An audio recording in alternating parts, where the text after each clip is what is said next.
that'll bear watching. Nick Folk will get us underway. This one's for control of the NFC. Corin Robinson will take it at the 1. Robinson will work his way back to just beyond the 30 before he's brought down there as Brett Favre brings his guys out on the field. Let's set the Packers offense. Already a 3-time MVP, Brad at 38 may be enjoying his finest season. He's thrown for 22 scores and only 8 picks. Ryan Grant has almost single-handedly given Green Bay a running game, but they are still last in the league in rushing. Donald Driver is the Pack's leading receiver, but it's wideout Greg Jennings, who has 9 touchdowns. Chad Clifton at left tackle leads Brett's pack of protectors. He and right tackle Mark Tauscher are the 8-year veterans of a young and a very solid offensive line. Favre will operate out of the gun as he does almost exclusively nowadays. Here they come and right already out. They go to the big 5, the 5 wide.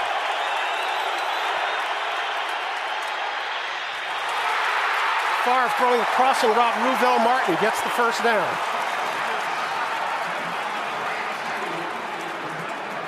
Jock Reeves coming up with a hit. Reeves getting a start tonight in place of Anthony Henry. And this is what the Packers want to do. They want to spread you out, and they will throw it. They'll throw about more than 2/3 of the time. And they don't care which receiver gets it. They think that their depth at wide receiver is their strength. They're going to spread it out, and whichever guy you leave single covered, that's where they're going. Ryan Grant is the deep back. That's Corey Hall. And is the up back. Favre will throw. Far side. Slipping is James Jones. That one falls incomplete. Gives us an opportunity to set the Cowboys' defense. Their base defense is a 3-4. Marcus Spears is supposed to be the headliner of the down 3, but he has only 1 sack. In that category, linebacker DeMarcus Ware leads the boys with 9. Inside backer Brady James is the leading tackle.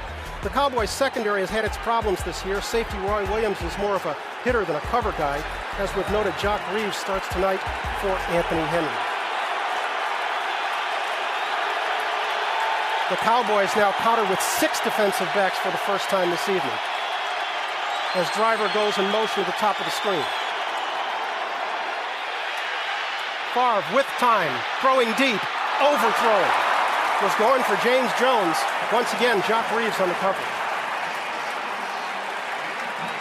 And Jock Reeves is going to be getting a lot of action tonight. The feeling is that they're going to go over the top. They're going to go at Jock Reeves. If they're going to try and throw something underneath, they're going to go at Anthony Henry with his bad ankle. They don't feel like that he can tackle as well as these other defensive backs.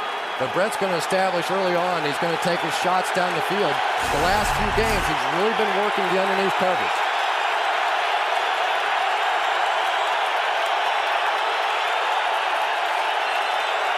Our first 3rd down opportunity of the night. Looked like Ware may have jumped on this side. Ball's loose. Looks like a Packer has it at the bottom of the pile, but it looks like that DeMarcus Ware on this side, 94, jumped too soon. I don't think there's much question about it. DeMarcus Ware jumped, was able to get... Offside, number 94 defense, 5-yard penalty, 3rd down. I'm sure Chad Clifton was immediately looking out at the official saying, you saw that, right? You're not going to let that one go. Close. He almost got off on the ball, but that's really going to be the matchup this evening. DeMarcus Ware coming around the corner, as will Greg Ellis on the other side. So far tonight, the Dallas Cowboys have just stayed in their base zone defenses. Wade Phillips has a lot of exotic blitzes, a lot of exotic looks on the defensive side, but so far plain vanilla out of Dallas. And so it'll be 3rd and 5 for the Packers offense. The Packers this year first in the NFC on 3rd down conversions. The Dallas defense first in the NFC defensive. Vernon Morency has checked into the ball game for Grant. Favre throwing the far side once again, slipping was James Jones, but they're calling it a catch. There's no reason for this turf to be slippery. We have had no precipitation all day. You know, sometimes you can just get the wrong shoes out there, but we have seen on that side of the field 2 wide receivers slip. And as long as Jock Reeves is over there, they're going to keep throwing it that way. But what we've seen so far is that the 2 tackles have done a nice job. Really, my big question was, could the 2 tackles for the Green Bay Packers handle these outside pass rushers? So far, they've gotten it done. So far, they have indeed. This is Grant with his first carry of the night. And that's about all they want from him, is just enough to keep Dallas honest. But Ryan Grant is a guy that, since he's been inserted into the starting lineup, has really put up some shocking numbers. As a matter of fact, he has been the leading rusher in the National Football League since he's been inserted. It's a little surprising to see this. There's a couple of maybe unexpected kind of names on there, but Ryan Grant, since week 8, is the leading rusher in the NFL. He's a guy they got from the Giants for a draft pick. He'd been on the Giants practice squad, a guy out of Notre Dame. This is Grant again, this side, working his way close to the first down marker. Still appears to be at least 2 yards short. So far, the Packers have shown just about everything. They've come back the last couple of plays with the tight end, the running back. We've seen the I formation. We've seen the 4 wide receivers. We've seen the 5 wide receivers. And really what Mike McCarthy's doing is he just says, okay, I want to take a look at how you're going to play all these various looks. So he's just about gone through the whole shuffle. Now comes back again in the I formation. He's come back with 2 tight ends, and John Kuhn is checked in as the up back. That's Vernon Morency in motion at the top of your screen. Favre throwing this side. He's got Driver open. In and out of his hands, Terrence Newman there with pretty good coverage. Newman closed fast. A little bit surprising that that's the matchup that Brett would have wanted there. He gets one-on-one on the outside, and Donald Driver, one of his favorite receivers, but Terrence Newman is the one guy that he would have liked to avoid tonight. Really terrific coverage right there. He never got his head turned around, but didn't interfere, and Donald Driver unable to come up with it. Thought they might go for it here on 3rd and 1 early. Instead, we'll see Mason Crosby. He'll try a 47-yard field goal, rookie out of Colorado, from the hold of John Ryan. This one's true. And it's the Packers that get on the board first here in Texas. Crosby, with a 47-yard field goal, has the Pack up 3-0. We're back in a moment. We're just 3 minutes, 28 seconds into our ball game here in Texas. Brett Favre and the Packers offense has posted 3 points. Tony Romo waiting his turn. He's looking to throw for a touch tonight. 15 straight games with a touchdown for Romo. This is Mason Crosby. Kicking it away. Miles Austin will field it at his 10. Austin with some running room. Forced out of bounds on the far side. Good field position for the Packer offense. Romo and company coming on the field trailing 3-0. Back in a moment.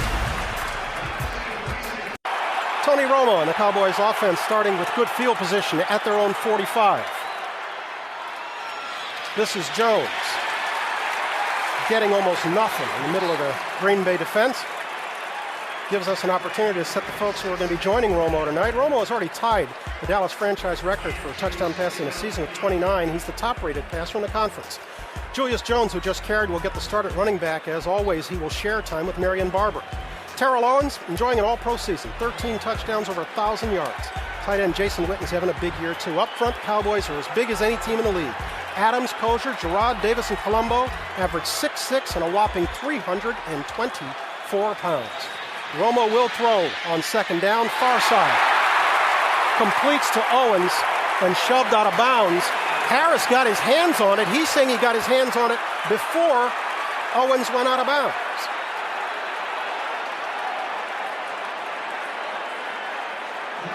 Officials gathering on the far side. We've already got a flag. This one's going to be on Harris for throwing it down, but let's watch it. It was awfully close down, and you don't know exactly when the whistle blew. He blew it down in the field of play. My guess is they're going to call forward progress on that one.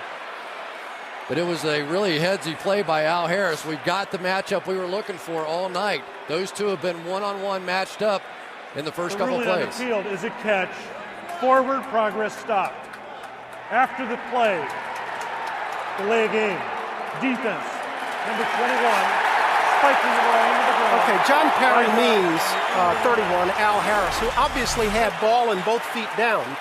But as you heard, forward progress had been declared. And right there, they're going to say it was down. And to the referee's credit, I will say you saw him come in and signal continue the clock running, which means that he was calling forward progress at that point. And in his estimation, he was calling it just before the ball was stripped out. Clearly, it was stripped out before T.O. went out of bounds. but he called forward progress on the field at that point. As you can see, Mike McCarthy having a conversation with the field judge and our referee, John Perry. No question about the fact that it was a catch. Of course, the new interpretation of a catch this year in the NFL, you catch it, you get 2 feet down. That's the answer, and it looks like he's going to throw his flag. Challenge it. He's challenging the ruling on the field of a catch versus an incomplete pass. So he cannot challenge Harris gaining control, but he can challenge whether or not this is truly a catch. And so John Perry will go under the hood, and we'll find out what he determines when we come back right after this. We're back at Texas Stadium. Well, Larry Harris can laugh about it now, but he wasn't laughing a moment ago when he spiked the ball in anger. Here's what's interesting about this. If you watch the side judge, Larry Harris, come in from the right of the screen, he signals that it's possession the other way. But the other official put the whistle. Green Bay will be charged with the first team timeout. 1st and 10. As you heard, the call on the field was upheld. And so it'll be 1st and 10 Cowboys, and McCarthy's still not satisfied with the explanation. Yeah, and the hard part for Mike McCarthy is the official who blew the play dead was in no position to see what was going on with the football. The other official who pointed in Green Bay's direction had the clear view of it, and Mike McCarthy saying, why was he blowing the play dead when clearly that's not what was happening? But it didn't matter. Once the play is blown dead at that point, what happened subsequent to that is not relevant. After all that, it's 1st down Cowboys, the 37. They're on the short end of a 3-0 score. We haven't even played 5 minutes yet, and we've had a wealth of action. Splits Creighton wide right. Looks right, flips back left. This is Jones. Gets a block on the outside. Gets a 1st down as he moves it down inside the 20. Call it the 22-yard line. One of the problems that you have from a defensive matchup standpoint is Terrell Owens draws so much attention. That time he was down on the slot on the right, and you know defensively the Packers are trying to figure out, okay, how are we going to switch this off? Who's got this? Al Harris didn't move down on him, and all of a sudden they slip the screen out the other way. That's the sort of hocus pocus you can do when you've got a dominant player like T.O.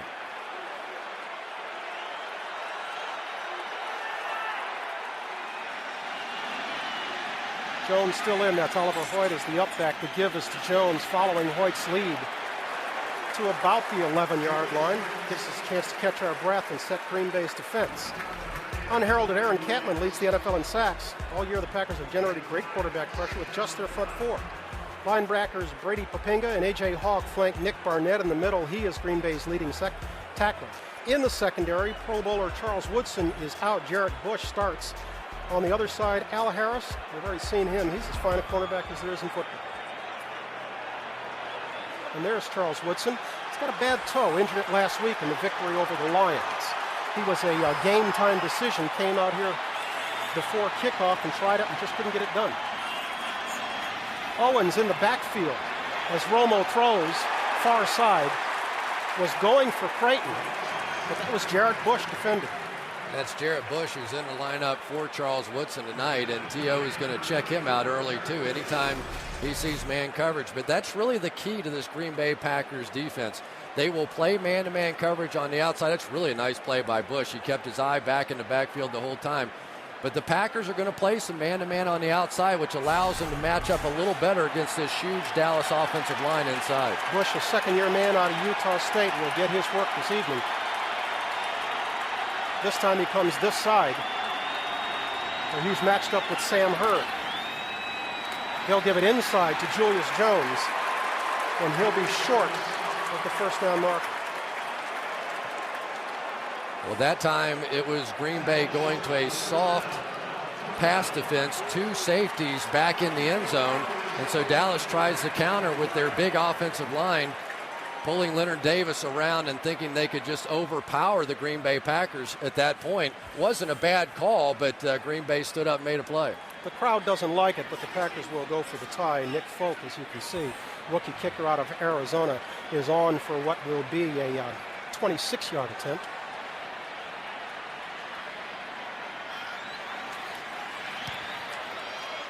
Folk makes it good. We've got a tie ball game. 8:23 to go in the first quarter. It's all tied at 3-3. And folks are already buzzing about this play that put our referee under the hood. Brett Favre moments ago in a pretty animated conversation on the sidelines with Ruvell Martin, 82, and Donald Driver, 80. They're about to come back to work as the Cowboys have just tied this ball game up at 3. A pair of field goals, the only scoring in this game. Jason Garrett talking it over with Tony Romo on the opposite sideline.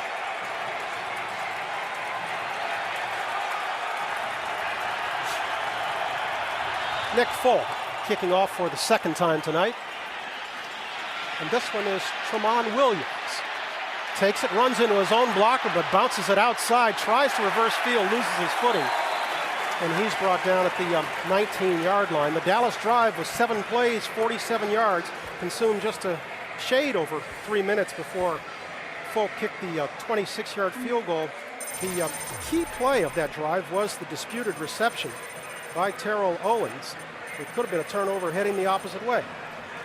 But that's a woulda, shoulda, coulda. It's like a video game. You like that one? Cool. Did you come up with that? Yeah, I wish I could say I did. I think it was Craig's idea. Pretty good stuff.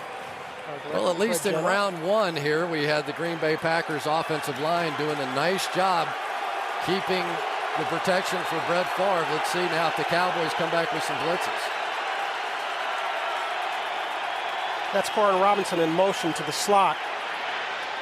Favre finds him, and he's pushed out of bounds as he crosses the 26-yard line.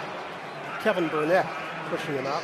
One of the big advantages I felt like the Green Bay Packers had in this game as Roy Williams comes back into the ball game is that when you get this game played in space, in other words, everybody's spread out, the athletes on Green Bay's side are better than the athletes on Dallas's side in the secondary. They're faster, they're more athletic, and so you're going to see Green Bay trying to keep everybody spread out tonight.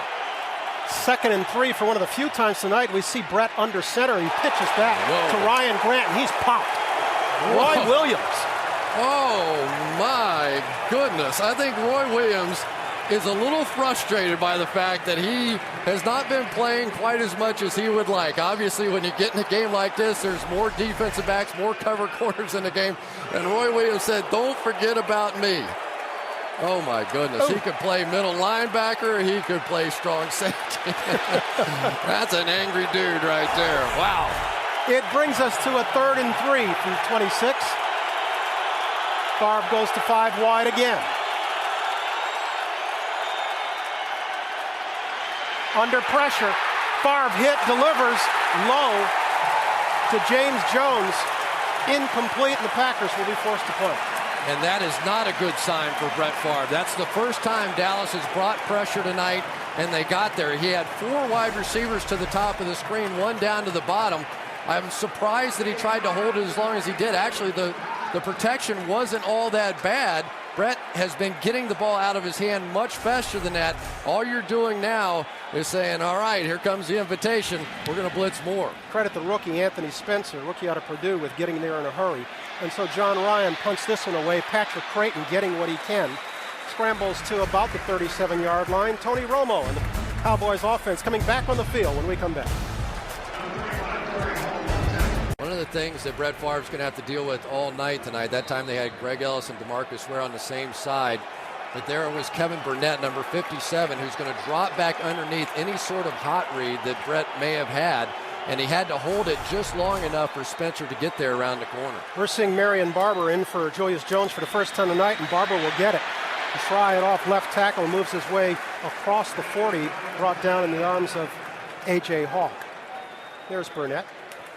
And he's their cover linebacker. He's going to have a lot to do with what happens tonight, as will Marion Barber. Marion Barber's a very exciting back, averaging almost 5 yards per carry over the last couple of years, and a unique kind of guy. He doesn't always go to where the hole is. He's sort of like a crab. You ever seen a crab run and then change directions and go out the other way? Mike McCarthy characterized him as the heartbeat of Green Bay's offense. He brings a lot of heart to the field, that's for sure. And Romo will throw far side, completing to Owens. He's pushed out of bounds, would appear to have the first down before Al Harris got to him. Well, it's interesting. They're not afraid of Al Harris by any means, and that time Al gave him a little space over there. Antonio Romo took advantage of it. Really, Al Harris's best chance tonight going against T.O. is to be able to get to the line of scrimmage and be physical. He's one of the most physical corners that there is. He's surprisingly strong. When you see him get his hands on receivers, they generally don't go very far. And a durable guy, too. Hasn't missed a game since '98, back in his Philadelphia days.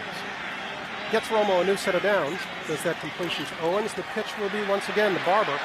Sidestepping one tackle, but not getting very far. Give him a gain of 3 before Nick Barnett drags him down. For those of you joining us on NFL.com and NFL Mobile, welcome to Thursday Night Football on NFL Network. This game, of course, has generated an awful lot of print and discussion about the current dispute ongoing between NFL Network, NFL, and the cable companies. It would take us, what would you say, about 5 hours to explain it fully? No, it'd take me 0 seconds. I'm not talking about it. Have at it, big boy. Suffice it to say, we just join with all football fans and hoping this can be settled sometime soon so you can watch games like this one. Marion Barber getting it inside would appear to have the first down. He's got running room. Gets into the next level. Brought down by Atari Bigby and A.J. Hawk. It'll be another first down for Dallas. Jason Garrett with another nice call there. Obviously one of the up-and-coming young stars. That time he had Marion Barber off to the side. They get the big double team inside between Andre Gerard and Leonard Davis. About as much mass as you're ever going to find between a center and a guard in the National Football League. And Marion Barber staying on those two much better tonight than I've actually seen him on film. Give Barber a credit for a 16-yard gain. Owens coming in motion towards us. Romo will throw on first down for Owens, but overthrowing him. One of the strategies for T.O. tonight is to move him around a little bit and not just sit on the line of scrimmage and let Al Harris try and get a piece of him. That time they motion him back into the backfield and then put him on an out route to the outside. It was Romo just missing that throw, but they really don't want to see T.O. all night just lined up and getting banged by Al Harris. And so Jason Garrett won't let that happen. No, he won't. I mean, you want to say it's a pure man-to-man matchup, but it's really not because the Cowboys aren't going to allow it to happen. This time Harris does have Owens at the top of your screen, but neither's involved as Barber gets it. And once more, it's A.J. Hawk applying it. Marion Barber, we asked Coach Mike McCarthy about him, and he said this guy is the heartbeat of their offense. He puts him in a class with LT and with Adrian Peterson. He says he's that good. Yeah, they were hoping to see a lot of Julius Jones tonight. That probably the one where he went back into the end zone, probably the most famous play he's had this year. Maybe the greatest escape that we've seen in the NFL. Looked like a sure safety, and somehow he found his way out and made a little gain out of it. Gave Wade Phillips palpitations. So it's 3rd and long for Romo and the Cowboys offense. You got to look at Aaron Campman leading the NFL in sacks. He's got 11, but he stood up on this side. Romo in and out of the hands of Owens. He was right at the marker and could not bring that one in. Well, there was exactly what we've been talking about. They bring T.O. in motion, so Al Harris has to pass him off to Frank Walker inside. And, of course, Frank Walker nowhere near the cover man that Al Harris is. And T.O.'s in a perfect position, made kind of a casual move to the ball, and really should have made that catch for a first down. And so Nick Folk will come on and try this one from 51 yards. He's a rookie this year, his longest is 53. It's true enough. It's long enough. And so with 3:15 to play in the first period, the Cowboys get another field goal out of Folk. They're leading at 6-3. Inside, we've got ourselves a 6-3 ball game. The only scoring has been provided by the only 2 rookie kickers in the league this year, Nick Folk and Mason Crosby. When you're at Texas Stadium, you truly need a blimp to just hover over that little hole, don't you? It'd be hard to be in the plane to try and watch the ball game in it. It's a pretty sight, though, reflected against the night sky like that. And so Folk's been a busy man this evening. He'll kick this one away. That's Tramon Williams once again, and Williams again running into his blockers. He crosses the 20, giving credit to the 23. And that's where Brett Favre will once again go to work. So the big question. What are you going to do? Don't ask Mike Shanahan. I'm sure he doesn't want to talk about it. First down from the Packers, for the Packers from the 24. Fake that time to Grant, and Favre will throw over the middle. This one's going to be picked off. That's Ken Hamlin. Hamlin brings it back to the Packer 40. Brett appeared to be hit as he was throwing, I think, Stephen Bowen. Second-year man out of Hofstra was the defender who got there and forced Brett to put up a quacker. Yeah, I was a little surprised that Brett even considered this one. They came out in a two-safety look. He goes play action on first down, thinking maybe they can get one over the top, but really the Cowboys didn't really bite on it at all. He took a big shot just as he was throwing it, and that's why the ball went off the way that it did. But honestly, it wasn't there anyway. It's a ball that he should not have thrown from the beginning. That's not the Brett we've seen this season. No, and I'm surprised. I don't know why they're thinking they've got to go big, because the Cowboys are really playing them pretty softly. Great field position again for Romo and the Cowboys offense from the Packer 41. Romo throwing on the run into the arms of Owens. He's knocked down inside the 10. Nick Collins applying the hit, but it'll be first and goal, Cowboys.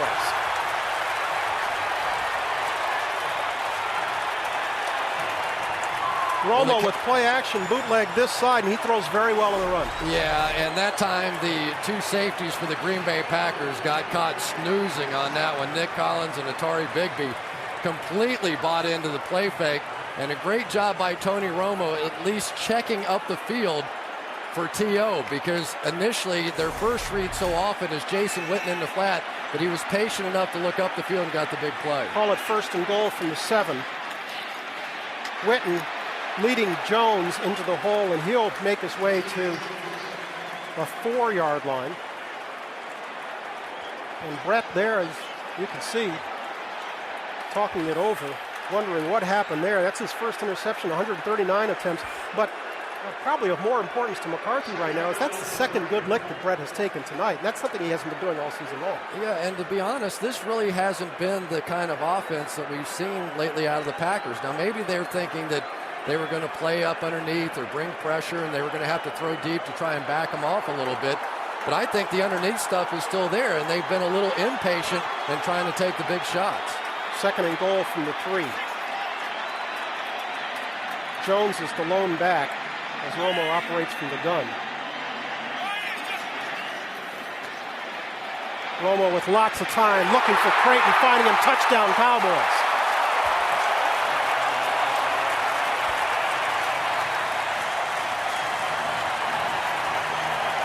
They made that look easy. Patrick Creighton sprinted to the far left, and then with Romo lots of time, just cut it back inside. That was way too easy right there. Patrick Creighton just, that time we saw for the first time the fact that Jared Bush filling in for Charles Woodson was just no match whatsoever for Patrick Creighton, who's coming back off of the injury. They're excited to have him back. And so Nick Folk will punctuate the score, and the Cowboys have taken a 10-point lead with 1:14 to play in the first. With that touchdown pass, Tony Romo has set one franchise record and tied another. His 30th touchdown pass of the season breaks the tie with Danny White. But this is 16 straight games now with a touchdown pass, and with that, he ties Troy Aikman. So, young man enjoying a fine night. He hadn't even played a full quarter yet. 16-5 as the Cowboys starter, and over his first 21 starts, Tony Romo, 5,600 yards. Only Kurt Warner's gotten off to a faster start in NFL history. It's absolutely remarkable what this undrafted young man is doing in the NFL. We'll get to it later, but how about that graphic that we've got on the quarterbacks who were drafted ahead of Tony Romo? It's an interesting list. We'll share it with you later.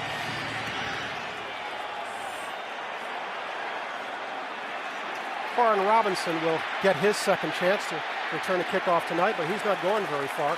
He'll be brought down at the 28. The what? You understand that high-tech stuff?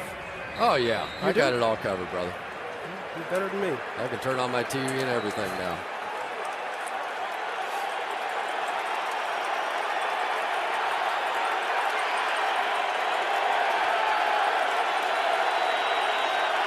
Rare to see Favre under center these days. Instead of operating from the gun, he'll play action, come back to this side. Ryan Grant not going very far. Fine play there by Brady James, who fought off a block and grabbed Grant. been quite a year for Brett Favre. As you can see, he takes up several pages in the record book. Yeah, this is 249th consecutive start, 269 with playoffs. Go ahead, Chris. Well, but I've enjoyed watching him grow as a quarterback. The hard part is talking about his growth after the interception he just threw. That was kind of the old look Brett Favre, and this year we've seen a much more patient version of that. And I hope the Packers kind of get back to their offense because they're good at it, and you'd have fun watching it. Play action again. This time to the other side. Favre throwing long, overthrowing Donald Driver. He'll be left with 3rd and 6. And they're going to a pretty traditional looking offense right now. Play action, throwing the ball down the field, and you would say, okay, well, that makes sense. I've seen a lot of teams in the NFL do this. But I still feel like that their best advantage offensively is to put all their weapons on the field, and their weapons are their wide receivers. Spread the thing out, pick them apart the way we've seen them do it. They've been coming in, and they have, again, a tight end and a running back in. Maybe the protection issues are just too much for him. Well, after he released that one, Favre was hit again the 3rd time. Now, this one, Chris Canty laid a lip on him. Vernon Morency is in the backfield with Favre. He will throw. We've got a flag in and out of the hands of James Jones.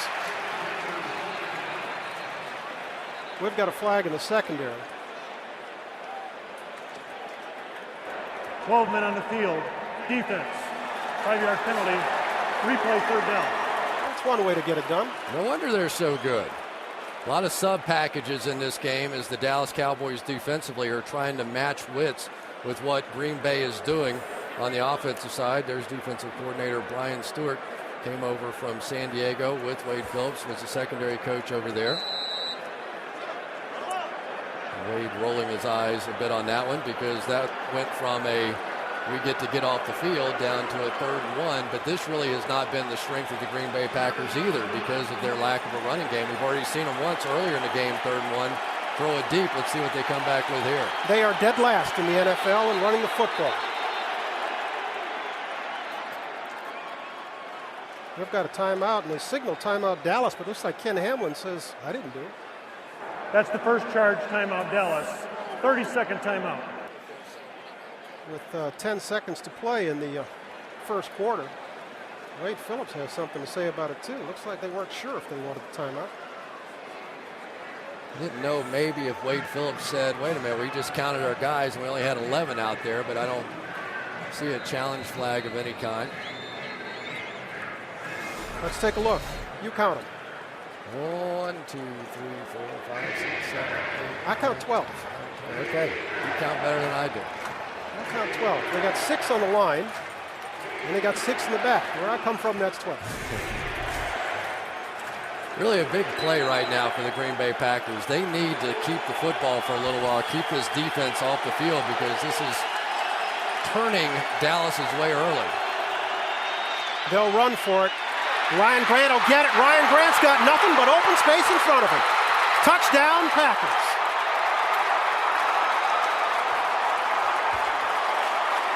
And just like that, with 1 second to play in the quarter, the Packers pulled to within 3. What a lead block by John Kuhn. Tremendous block by Kuhn, but Jason Spitz and Scott Wells on the double team that time inside. Really what made this one happen. And the Cowboys with 2 deep safeties, I bet you they just cannot believe that that thing sprung right up the middle for a touchdown like that against a Green Bay offense that's not supposed to run it so well. Well, it's their longest run of the year, a 62-yard sprint by Grant. And Crosby pulls them to within 3 with just 1 second to play in the first period. Hamlin wondering what happened. And Ryan Grant saying, see, I told the Giants I could run. I don't know why they didn't keep it. Double team inside between center Scott Wells and Jason Spitz. And then it was John Kuhn who's been getting an opportunity to play because of a neck injury to Corey Hall more and more every single week. See him peel off the last one, Aiken Adele right there, and then they were just off. The 2 safeties basically ran into each other, Ken Hamlin and Roy Williams. It's amazing that one of those 2 didn't find a way to get him on the ground. I mean, they just completely fanned on the play. And you're talking about 2 of the better tackling safeties, especially Roy Williams in the game. It's just bizarre that they ran between those two guys. And Wade Phillips has to be bemoaning that 12 men on the field penalty that basically gave them a 3rd and short. No question about it. A huge mistake that time on the part of the Cowboys. Gave Brett Favre one more opportunity, and they paid a heavy price. Hamlin and Williams wondering what happened. You feel like, okay, if they had been up there in a single safety kind of look and really pressuring it, sometimes those things pop out. But they were essentially almost in a pass protection look with 2 safeties, assuring that Brett didn't try and take a shot down the field. And there they go with the shot right up the middle. That's really an easy call. Anytime you see those 2 deep safeties on a 3rd and 1, you got to attack it. Well, the last time the NFL matched 10-1 teams was 17 years ago. That one onside attempt by the Packers, but that one didn't appear to go 10 yards before Mason Crosby tucked a hand to it. We got a flag down on the field, Yeah, though. I think that's because he put a hand to it, but we'll see. Well, McCarthy showing he's not afraid. Let's watch it one more time. Was it him or was it Kuhn that put a hand to it? Oh, it comes up and hits touch Kuhn. on the kick. On the kicking team, by rule, 5-yard penalty, re-kick. Please reset the game clock with 1 second. Well, John Kuhn has been a busy man this last minute. He laid the key block for the 62-yard sprint of Ryan Grant, but that time he was only doing his job. The ball came up and hit him. Yeah, and unfortunately, Kuhn, I think, his job on that one was to simply go and block so the kicker could recover the ball. He's supposed to take out the next wave down there, so he really wasn't even paying too much attention to the ball, and probably should have. I mean, we were seeing some bizarre plays early in this game. That would have been a huge momentum shift right there for the Green Bay Packers. I like the way Mike McCarthy's playing this thing. Pretty big gamble as we have just 1 tick of the clock left in the first quarter. Now, what the heck? You haven't stopped him defensively anyway. What difference it makes they have to go 40 or 70? This one we're sure Crosby will kick away. Indeed he does. Miles Austin will get it. Austin's got some room on this side, needs a block. Cuts it back and gets it to midfield, but we've got a flag, so we'll hold it here. John Perry's been a busy man this evening.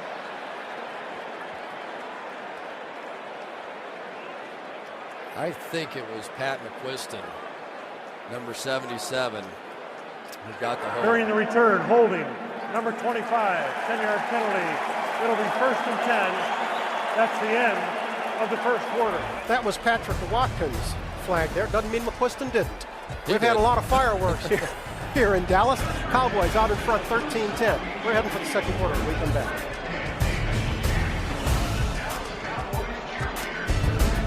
Getting set for the start of the second quarter, and this is the worst field position the Cowboys have tonight. This following the penalty to Watkins on the kickoff. They still start at the 24. 13-10 ball game. Cowboys coming out in a little bunch formation over here to the left. This is Sam Hurd coming wide to the bottom of your screen. Romo with lots of time will throw for Owens. He's got him deep into Packer territory, brought down inside the 30. Owens escaping Atari Bigby on the coverage. One of the things we're seeing more and more of in the National Football League is bringing speed receivers inside. There's a lot of Tampa 2 coverage being played where middle linebackers are expected to be able to run down the middle of the field. That time, A.J. Hawk was trying to run with Terrell Owens, and obviously as fast as Hawk is, that's a mismatch. Atari Bigby trying to catch him over the top. But one of the fears that the Packers had is forget what T.O.'s 40 time is. When this guy gets rolling, he runs away from everybody. Credit Owens with 48 yards on that reception. He's already over the 100-yard mark tonight. This is Jones in the first down carry. Along with us this evening, one of the all-time greats everywhere, but also put in his time in the silver and blue, Mr. Deion Sanders. Deion, what are you seeing down there? I love what Jason Garrett is doing with T.O. He's moving him. He's shifting them. Thing about the Green Bay Packers, they're getting outside themselves. They're known as a man-to-man bumper run corner, and they're playing a lot of zone, which allows T.O. to motion out to get Al Harris from in front of them, and they don't want Al Harris in front of T.O. outside the numbers, and he's able to have his way with the linebackers and some of the slower safeties. Give us a why there, Dion. Why are they getting away from what they normally do defensively? I think because Charles Woodson, he's not playing. And they don't want Bush to be matched up with T.O. Bush is actually winning the battle with Patrick Creighton. He gave up one play, one touchdown. Romo to Anthony Fasano, just over the outstretched arm of Jared Bush. Touchdown, Cowboys. Just like that, 3 plays, and the Cowboys are in position to once again assume a 10-point lead.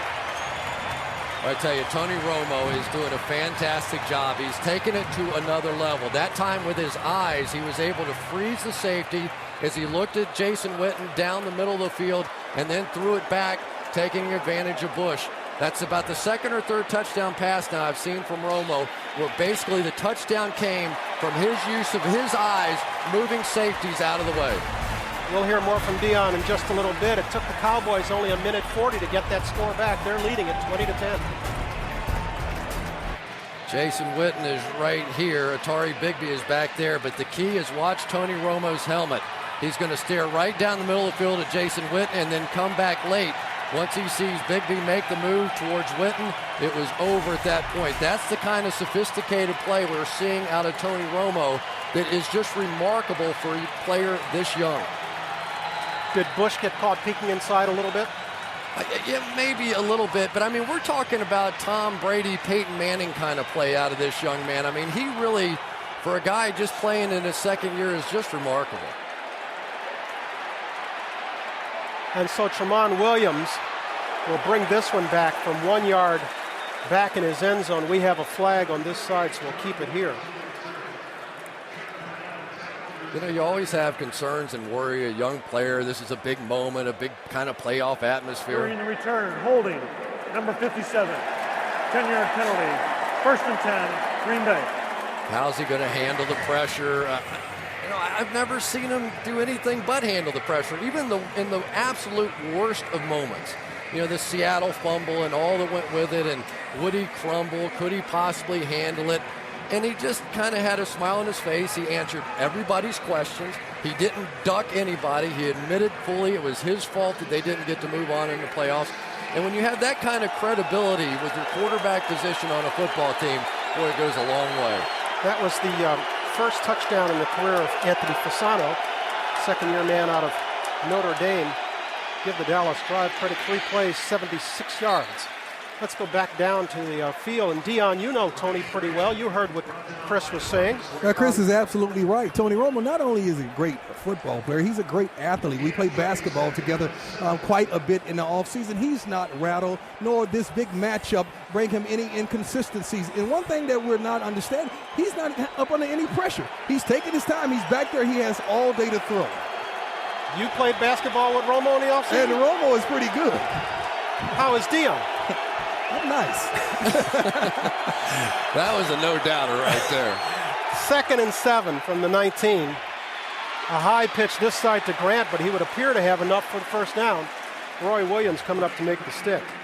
You know, Dion, one of the things I wanted to ask you about is how hard is it? It almost looks like the Packers have given up on the idea that if T.O. goes in motion, that Al Harris can stay with him because of the fear of getting rubbed off or picked or whatever the case may be. How difficult is that as a corner? It's quite difficult because you have 3 receivers out there and you're really playing a diamond. Someone has to have the point and one guy on the outside and one guy on the inside. And that's tough to follow a guy in motion and maintain him man-to-man. New set of downs for Favre. Flea flicker, Favre looking deep. Driver is well covered. Ken Hamlin was actually closer to making that reception than Driver. Jock Reeves was flanking him on one side, but it was Hamlin who had the best shot at the ball. Dion, thanks very much. We'll let you get set for halftime, pal. Thank you, guys.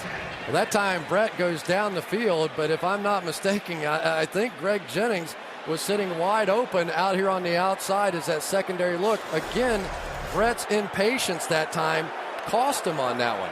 He comes across the field. He's got a wide open look. Down the field, there were 2 safeties back there waiting on it. You've got to come down to that second look. Brett only 4 of 11 so far tonight for 37 yards and a pick. 2nd and 10. He'll throw long again. And again he throws in a double coverage. This one could have been easily picked off by Patrick Watkins. But it falls incomplete. I just wonder if the people in Green Bay are doing what I'm doing, which is kind of shaking my head and going, okay, maybe they've changed game plans here. We saw him come out early in that first drive, go 4 and 5 wide receivers, kind of boom, quick throws, get it out of there. And it just, for whatever reason, I think Brett feels like that tonight the weakness of the Dallas Cowboys defense is down the field. He's going to take his shots, although we haven't seen a whole lot of success. And so he's faced with 3rd and 10. And of course he'll have to throw over the middle, completes this one. That's James Jones, gets him out of their own end, gets it back to the 45. Jock Reeves bringing him down. Again, Brett under pressure, but he was able to fall off his back foot, and a guy that, I'm not sure that Brett Favre is the guy that you want to put together a coaching reel and say, son, play quarterback like this, but he is going to throw off his back foot, get whacked once again, and just basically lob it in. Beautifully thrown football that time by Brett. Pickup of 19 for Favre. New set of downs from the 45. Grant takes the pitch, looking for something on the left side, finding nothing. Chris Canty, 3rd-year man out of Virginia. Chris Canty, I think, is the best defensive lineman out here. He's not a #1 draft pick like a Marcus Spears or a DeMarcus Ware, but he's a big guy that can do both. He's a physical presence in the pass rush, has pretty nice arm over kind of moves, but more importantly, when you're a 34 in, you have to be able to make plays like that. You have to be a rock in the running game. Now the Cowboys, they're more of a penetration kind of a 34 team as opposed to a Bill Parcells sort of hit, read, and react sort of 34. Call it 2nd and 12. This one hit. Arm was hit as he released it. They're calling this one interception. And Brett may be hurt. Terrence Newman got his hands under it. At the 45, it's going the other way. Nathan Jones was the guy applying the pressure. Favre's arm hit as he tried to throw, and the Cowboys have their 2nd turnover of the night. We'll be back in just a moment. 20-10, Dallas. As we went to break, this was the scene in Irving, Texas. Brett Favre gripping his arm following an interception. He has come to the sidelines and seems to be no worse for wear. But the Cowboys with good field position again, starting from the Green Bay 45, and Romo wants it all. We're going to get a flag there. Inside the 5, Jarrett Bush running over Miles Austin. This will be 1st and goal, Dallas. Well, they have been all over Jarrett Bush tonight. Of course, replacing Charles Woodson in the lineup. Pass interference, number 24 defense. Ball be placed at the spot of the foul. 1st and 10. One of the nice things, though, that happened a week ago with Patrick Creighton out, they found out more about Sam Hurd and Miles Austin. Miles Austin got an opportunity to play, and they were really impressed with the fact that he was able to play that he did. The game wasn't too big for him, so they felt good about bringing him back here tonight. Charles Woodson saying, I would need a piece of something out there. It's killing them that their That's a big loss. top cover guy, or one of their top cover guys, can't play. A 40-yard penalty, and Marion Barber has checked in the backfield. Boy, Tony Romo's doing a great job. Ball start, number 75 offense. 5-yard penalty, 1st down. Mark Palumbo getting a little eager on his side. He's doing a great job, Tony Romo, of finding the single coverage. You know, and a big part of it, obviously, has been the play of this massive offensive line of the Dallas Cowboys. He's sitting comfortably back there. He's got time to look 1, 2, 3. And the thing that I like about him is he's not focusing in on just Terrell Owens. He's going after the weakness of the defense, which in this case is Jarrett Bush. Well, this time Bush is at the top of the screen, and Romo is rolling that way. He'll lob it into the end zone, in and out of the arms of Anthony Fasano. He's saying I held it long enough, but he's not getting much agreement. Doesn't matter. When you make a catch going to the ground, you have to maintain possession all the way to the ground. Did he catch it? Maybe he did, but it really is not even a relevant discussion. He has it. When you're going to the ground on your own, It doesn't matter. That is an incomplete pass. It's not even close. They shouldn't challenge it. It's indisputable.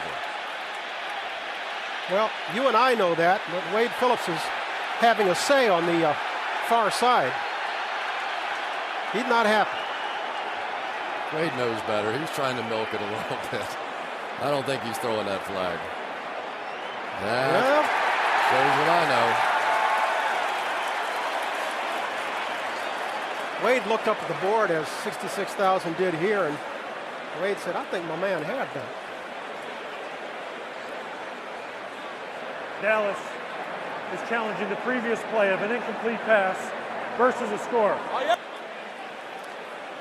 So Fasano goes a whole year and 10 games without one score, picked up one and is trying for a second here inside the first half.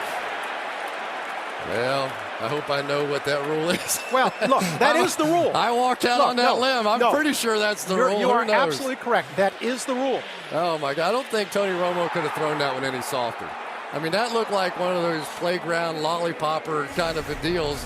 And Fasano made a nice catch on it, but as we've seen in the past, maintaining that possession when you hit the ground is tough. Meanwhile, Romo on the night already with 150 yards, 7 of 10. He's en route to yet another 300 game. Yeah, he's something special. And I think that from a football fan, forget what he's done on the field. He has sort of a Magic Johnson quality about him, a guy that is great for the game, a guy that brings a certain youthful enthusiasm that we can all appreciate, that if we were ever given the opportunity to play quarterback in the National Football League and live a dream the way that he is, I would have a smile on my face, and I would have fun, and I would make jokes, and I would do all the things that he's doing. Well, let's hear from John Perry. After reviewing the play stands is called incomplete. The receiver was going to the ground on his own. He must maintain possession of the ball, which he does not. Dallas is charged with their second timeout. So what makes you think Romo's living a dream? Okay, he's quarterback of an NFL team. He just signed for $67 million. He got an $11 million signing bonus. He dates Carrie Underwood and Jessica Simpson, and he's young and talented and single. He's not you, but he's close. Also a scratch golfer, we might add. Oh, boy. Call it second down. Owens in motion. And once again, Romo with lots of time. Good route by This is T.O. easy. Oh, I love it. What a great route.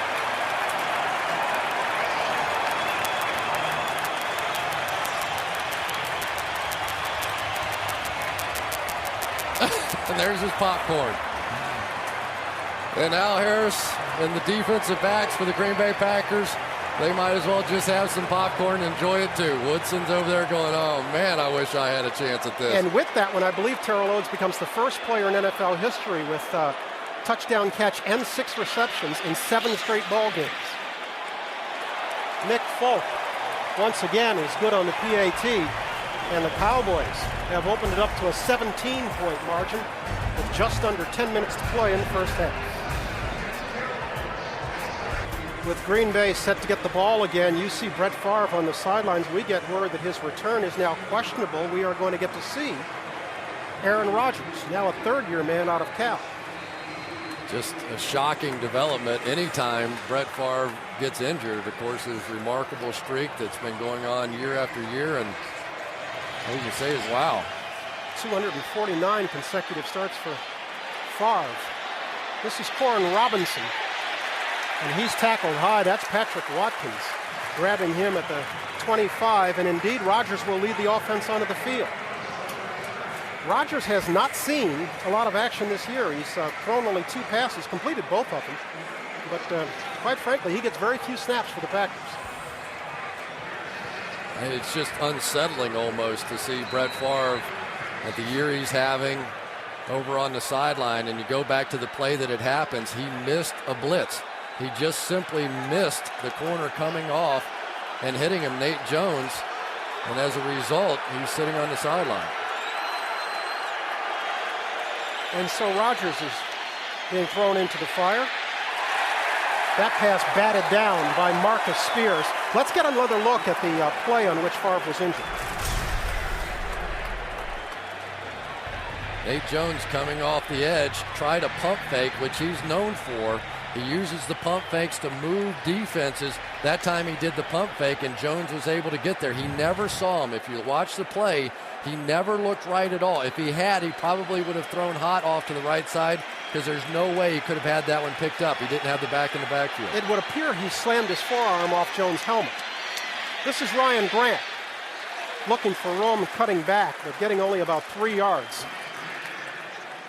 Let's go back to the touchdown now as Brett's getting a little work on the sidelines. Watch T.O. to your far left, going to come in motion, and this time instead of running the crossing route he's been running all night, as was expected by the Green Bay defense, he turned it up, and that time it was just too much T.O. right there for Nick Collins, and then a little popcorn to go along with it. That's a prop, and so that'll get a letter from the league. I don't think he cares. 3rd and 7 for Rodgers and the Packers offense. He'll scramble up inside, look for it himself, and would seem to be close to the marker before being knocked down by Ken Hamlin. He wasn't about to get down either. No feet first for him. How about that for Aaron Rodgers? That was nice. Little John Elway-esque on the end of that one. When you sit on the bench for year after year behind Brett Favre, you finally get a chance to play. Why not? Take off and just watch him put his head down, spin around, and pick up a first down. Great play. He's not a small guy. 6'2", listed at 225. New set of downs for the Packer offense, and Rodgers throws over the middle, this time into coverage. Was going for Donald Lee, but it was DeMarcus Ware with a good drop who was in better position. Boy, DeMarcus Ware, what a tool he is. I don't know if there are many better football players in the league right now than DeMarcus Ware, one of the top pass rushers in the NFL, but he can also do this. He's a true linebacker. He comes across the formation. Rodgers didn't see him, but for a linebacker that weighs 250, 260 pounds to plant and make that kind of turn back on the ball, amazing athleticism. Says he only plays about a fourth of the time now with his hand on the ground in three-point stance. He likes standing up in that 3-4 defense. 2nd and 10 will come this side. Donald Lee with his first catch of the night. Gets swung out of bounds there by Greg Ellis.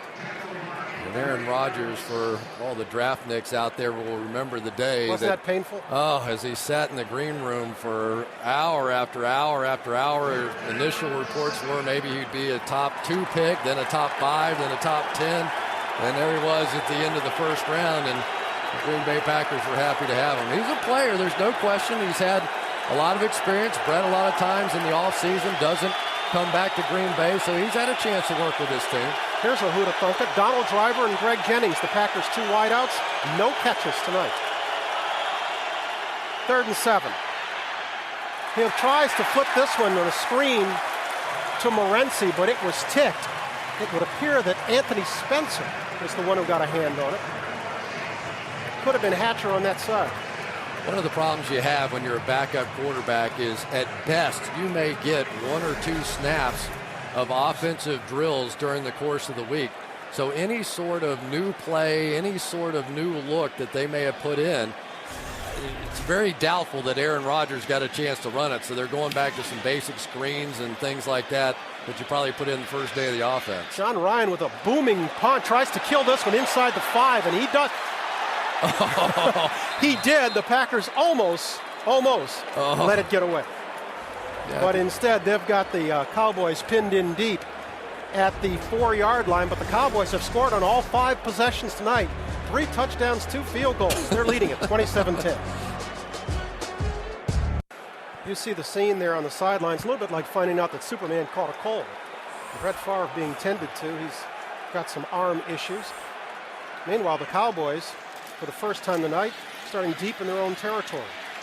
The give here is to Marion Barber. Let's check on Favre's status. We'll go downstairs. Adam Schefter. Adam? Thanks very much, Bryant. They've been massaging the inside of Brett Favre's right arm. He's been gripping a football the entire time. He just let go of it momentarily to show the trainer he now has his arms outstretched. Players have been coming over, asking him what's wrong, and basically Favre has been holding that football, flexing his arm, and having it massaged the entire time. All right, Adam, thanks very much. We'll check back a little bit later. It's not like Favre has been totally healthy throughout this amazing streak of his starts. I mean, he's actually been on the injury list 49 times during that streak. So the man knows how to play in pain. Yeah, but you're talking about your right elbow now. That's a different set of circumstances. Romo throwing long. Owens. He stopped. Harris didn't. And that gets Dallas out of a deep hole. Aaron Campman almost got there that time on the pressure. Al Harris saying, this is my bad. He said, talking to Al Harris earlier this week, he said, you just cannot let T.O. get down the highway. He said, I would rather him run a slant all day because he's so good at the go. He's so good at the stop at the end of it. That time, Tony Romo just simply sailed it up there and said, my guy's a little bigger and a little stronger and a little faster, and I'm going to give him a chance on a jump ball. What a half for Owens. 6 catches, 147 yards, and a touchdown. Marion Barber slips in the backfield, and so no gain on the play.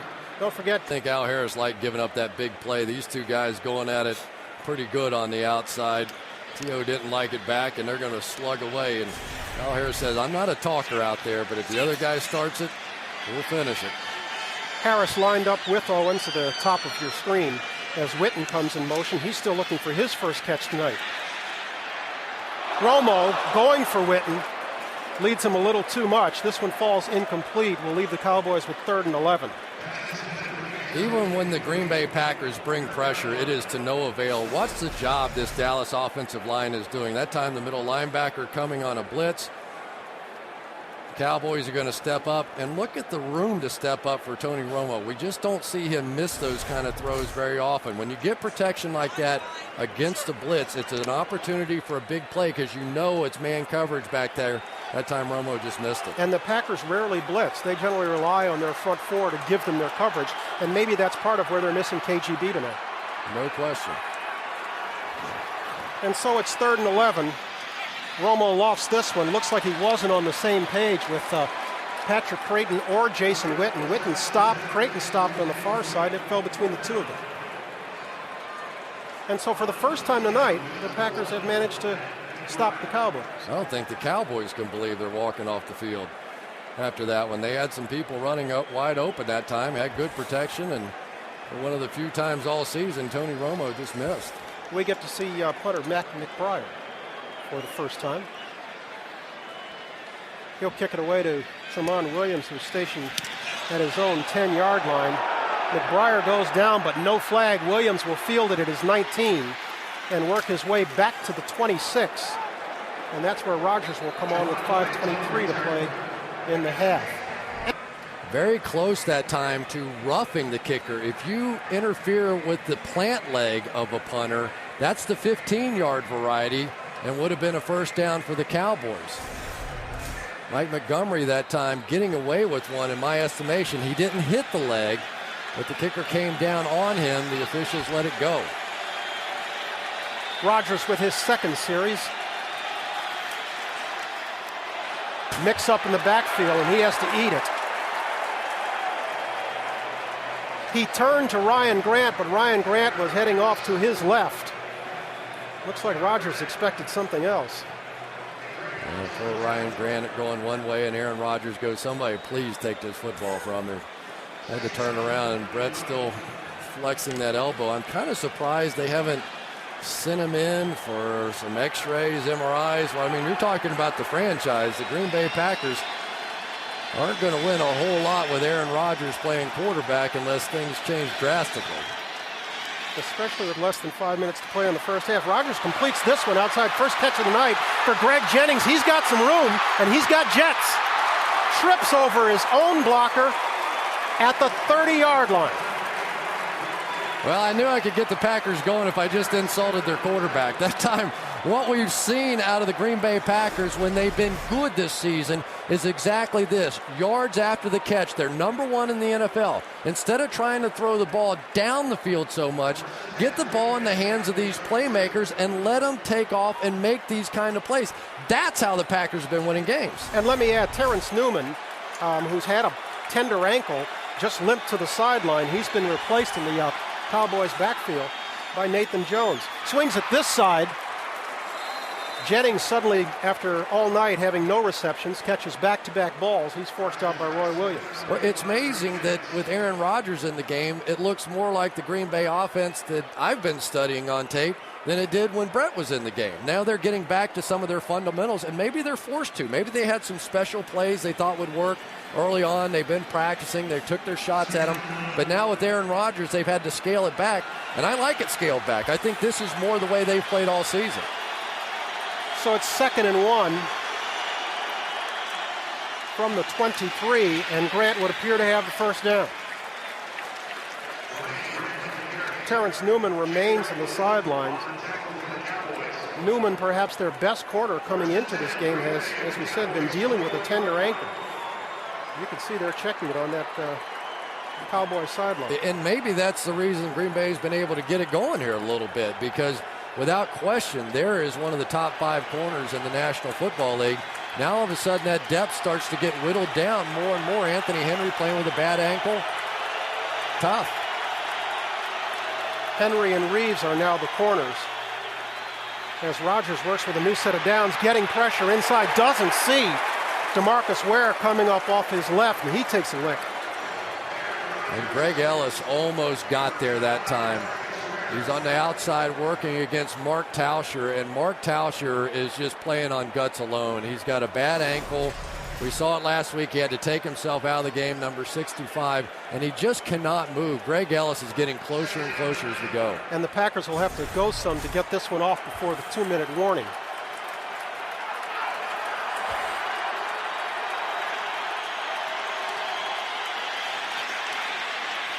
Flips this one, near side, Grant. Nothing happening. We've got a flag.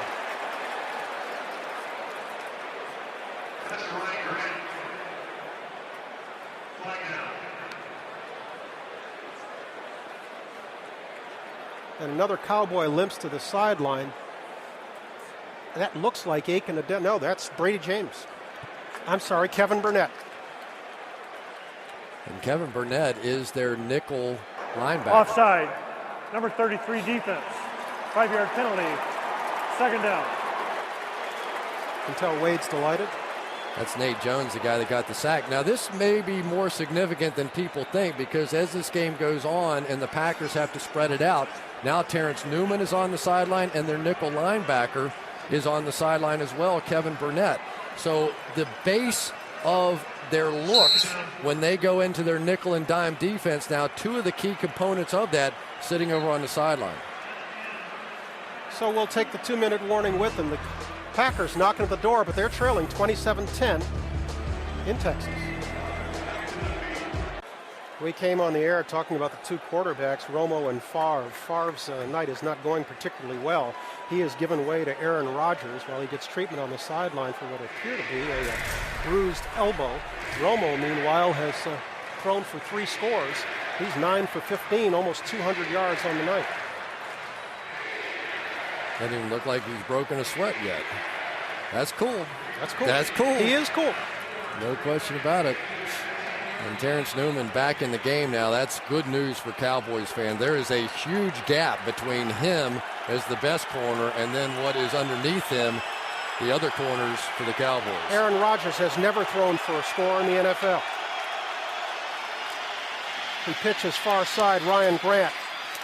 Stiff arms one tackler, and Grant keeps the feet moving, would appear to have a first down. That time Chris Canty was there to make the play and just simply overran it. Ryan Grant is going to cut it back underneath. Pretty nice job on the outside by Chad Clifton, giving him that final push. And Ryan Grant's a determined little guy. I don't think that they really were expecting him to perform the way that he has thus far. Brandon Jackson was supposed to be the heir apparent and the guy that was going to take over. But boy, they just cannot get Ryan Grant out of the lineup. Grant with 90 yards on the night on 10 carries already. And of course he has a touchdown, that 62-yard sprint. He's been replaced in the backfield by Vernon Morency. Rodgers had to get rid of this one. That's going to be a flag for ineligible, it would appear. He was getting pressure from Nathan Jones. Jones having a busy night. Well, they keep bringing him off the right side, Nate Jones. He's the one that hurt Brett Favre, and they really haven't come up with an answer for it yet. They've got to throw it hot, but right now the Cowboys are taking away those hot throws. This is going to be an illegal touch. He hit one of his offensive linemen in the back.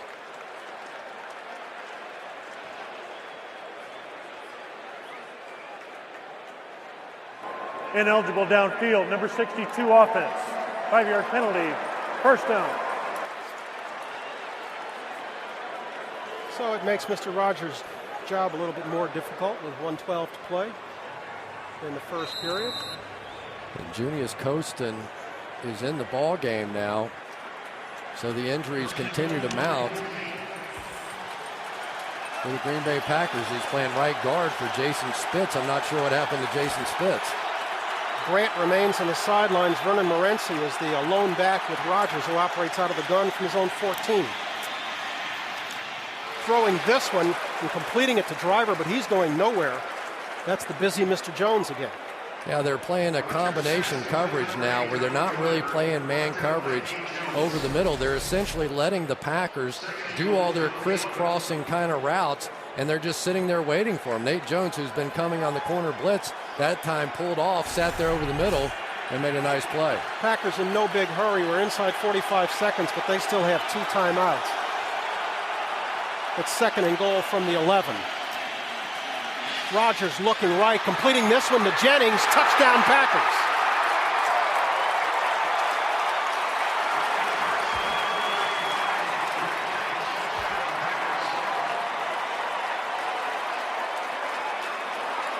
That time, Nate Jones came on the blitz, and a great job of reading it by Aaron Rodgers that time.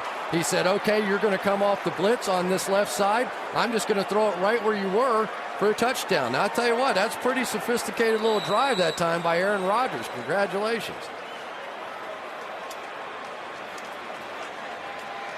Mason Crosby is on to do the honors.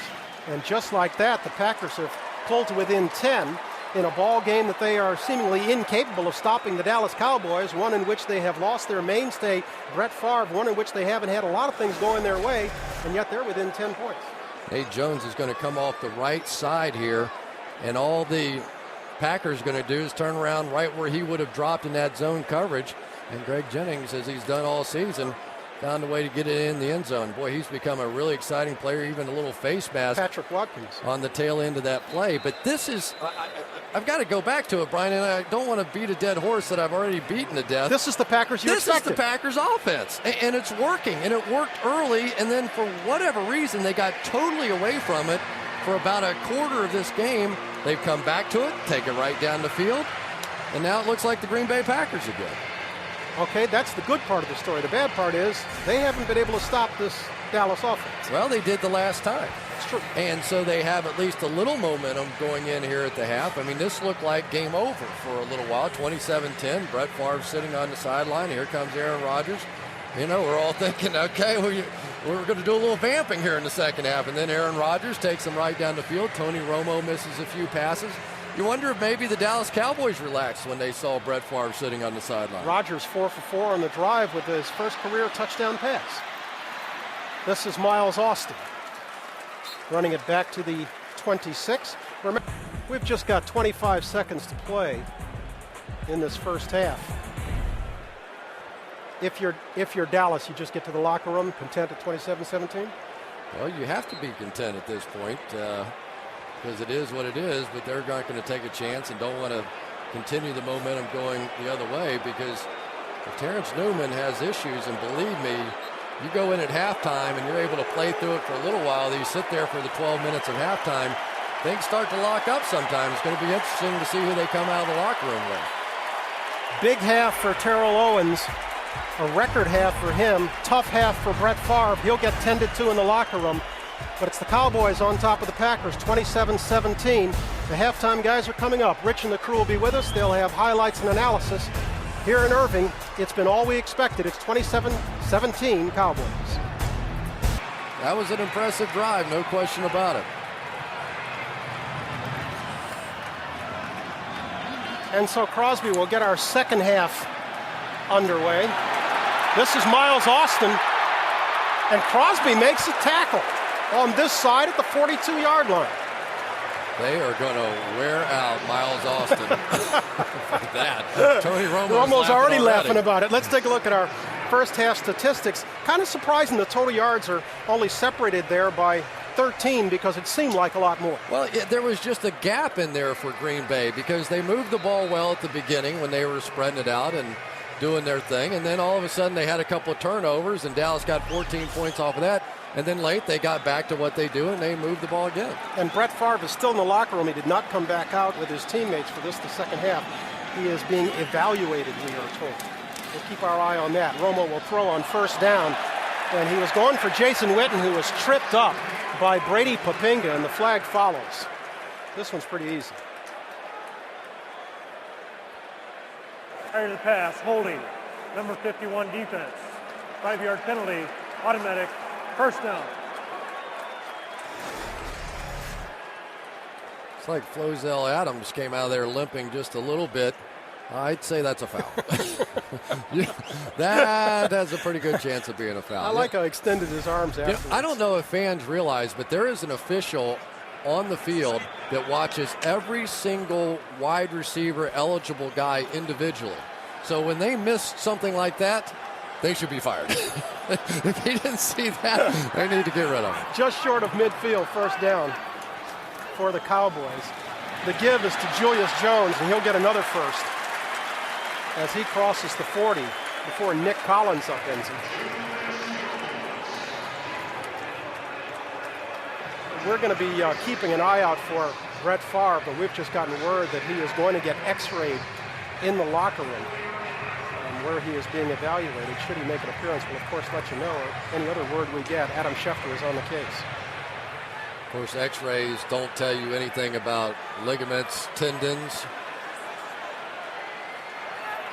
Here's Brett coming back out, and I think that's Steve Mariucci got hold of him. Romo lofting this one, and it drops in between Witten and Fasano, who are in the same vicinity.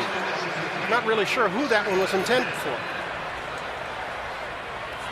Well, let's call it a good sign that we're seeing Brett coming back down regardless of whether he plays or not. He has the sleeve on that elbow now. Boy, he's been so remarkable for so long. I mean, you just don't play this position as long as he has and just play time after time after time. It's really a remarkable story. I don't think we'll ever see it again. He makes his appearance in the lower right corner from where we're sitting, and he's getting a hand there as he comes back onto the field. And Julius Jones is brought down by Colin Jenkins. And you see Brett there with the sleeve on his throwing arm, making his way back to the sideline. Here's the play on which he was injured once again. You're going to see Nathan Jones coming from Brett's front side. And it would appear that Favre hit his elbow on Jones' helmet.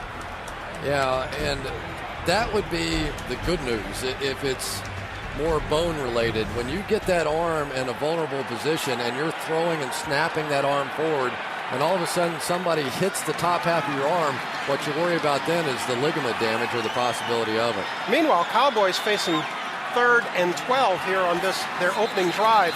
And I think on the far side, Colombo jumped early.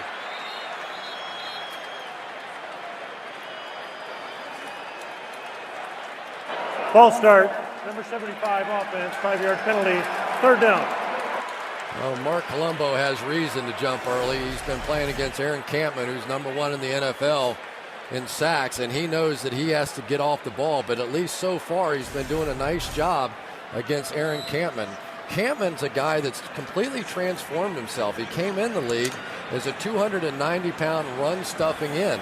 He started doing all these different kind of training techniques, worked his way down to 260 pounds, and now leads the NFL with sacks. But part of our story tonight is they have not been able to get pressure on Romo, who, as you noted, looked like he'd hardly broken a sweat.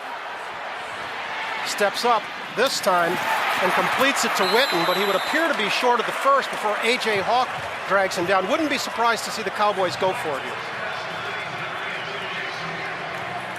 Let's go down to Adam Schefter real quick for a quick report about Brett Favre. Adam? Thanks very much, Brian. Basically, Brett Favre's fingers are numb and sore. His elbow is swollen. Right now, it does not look like Brett Favre will be back this evening. All right, thank you, Adam. Just on the sidelines to lend support, and indeed the Cowboys in 4th and short are going to go for it. They're calling it 4th and 2. It would appear to be considerably less than that. Jones is stacked behind Hoyt. He's the up back. This is Jones. Stuffed in the hole. It would appear he did not make it. Ryan Pickett getting stout in the inside.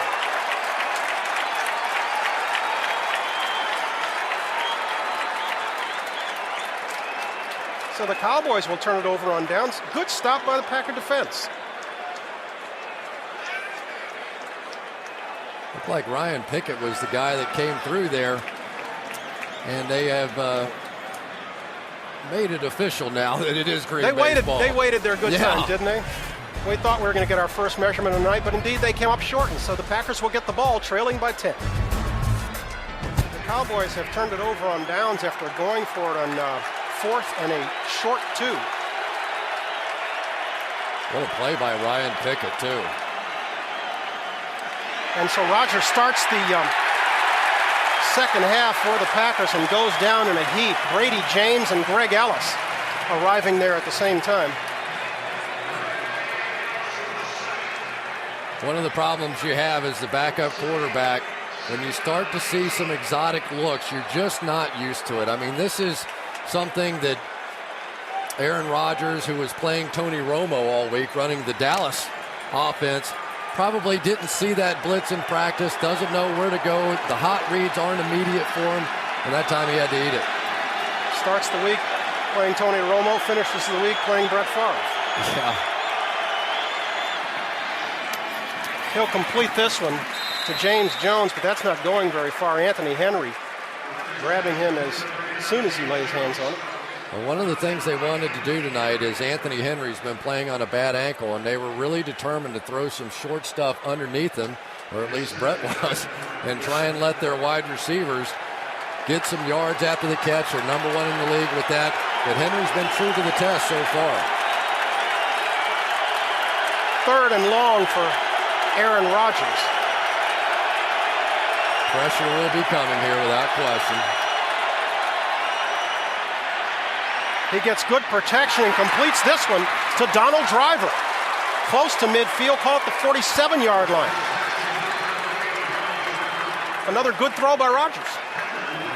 No question about it. Nate Jones did come on the blitz one more time. I'm really surprised that Wade Phillips didn't try and bring a little bit more pressure after getting the sack early. But we're seeing the Packers offensive line do the best job that they can. Some of those changes they made up front may be paying off at this point. Rodgers picking up 17 yards on the 3rd and 11. This is Ryan Grant getting 3 on the right side. Roy Williams coming up and being credited with the stop. Aaron Rodgers and Greg Jennings, right at the end of the first half, made some big plays to get the Packers right back in this game. And again, he converted on 3rd down there. But this is the one that really started the momentum going back Green Bay's way. And when you're talking about the Dallas Cowboys in these clutch situations now, I'm surprised they're not coming after Rodgers. Let's see if they do here as they go spread. Rodgers will run for it. And this time he does go feet first as he moves into Cowboy territory to the 41-yard line. Well, if you practice like you're Tony Romo, you play like you're Tony Romo. One of the dangers that you get into when you try and run those man underneath coverages on the outside, all your cornerbacks are staring at the receiver as they broke to the out. There's literally nobody standing in the middle of the field. Rodgers looked out, not there, pulled it down, and has another big run for a first down. That's his second one in this game. Aaron Rodgers completed his last 6 throws now, has the Packers on the move. Rodgers with tons of time. Completes it to Donald Lee, and Donald Lee still on his feet to the 25, dragging Roy Williams. Make that 7 in a row for Aaron Rodgers. Well, the Packers right now are making adjustments. They're trying to help in protection. That time they had a tight end, 2 backs in, and Corey Hall and Ryan Grant did a tremendous job shoring up the protection inside. It was Mark Tauscher on the outside on that bad ankle, and Aaron Rodgers just bought enough time to find Donald Lee. 13 more, and he will be Brett Favre. Wow. Brett had 20 in a row last week against Detroit. Rodgers has 7 in a row tonight. This time he'll give it to Grant, and Grant will get nothing. Stopped inside Jason Hatcher.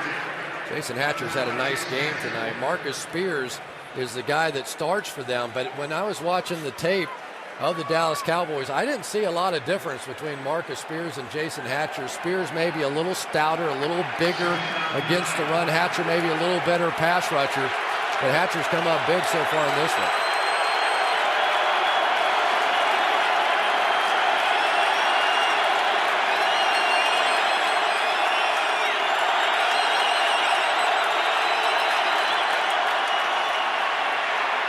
Rodgers looking and finding Donald Lee once again. Kevin Burnett drags him down. He's going to leave the Packers with 3rd and about 4. Well, again, we're getting back to Green Bay's offense, which is a series of short throws. The Cowboys choosing not to blitz on Aaron Rodgers, despite the fact they've had some success. They work inside against Kevin Burnett in a one-on-one kind of situation. But that's a little 7-8-yard throw. Those are easy, and unless the pressure gets there, Aaron Rodgers is going to be able to make those throws, especially down to the goal line. More often than not, you're going to get pressure against a young quarterback. Roy Williams in the game now. Let's see if he comes. Packers go 5 wide again. Rodgers flushed. Looked like someone had a hand on the face mask, and indeed, there goes the flag. That would be Greg Ellis. And it would seem inadvertently he got the hand up high and got a piece of the face mask. This will be first down Green Bay. They're not saying inadvertent anything. They called it a personal foul, I think. And Greg Ellis working against Mark Tauscher again, who's doing all that he can. But it was clearly the face mask that time by Greg Ellis. And when you get that turn of the helmet, that's what determines. If you grab it, that's a 5-yarder. If you turn it, it's a 15. Another big break for Green Bay. And they'll step it off, and it'll be short of the 10-yard line, so the Packers will be in a position to get a first without scoring. First down Green Bay. But again, it was just 4-man pressure. Maybe they feel like because of the injury to Mark Tauscher, they don't have to blitz, with Greg Ellis bringing it from off that corner. Now they bring a tight end, Donald Lee, to that side to give him a little help. Empty backfield for Rodgers. Throwing over the middle and completing the driver. Fighting for yardage to the 2-yard line. He'll be short of the first down. It'll be 2nd and 1 or 2 yards. And let's give some credit to Junius Costin inside. He came in at right tackle. I think they moved Jason Spitz over to left tackle. Darren College came out. And at least the interior protection has been better.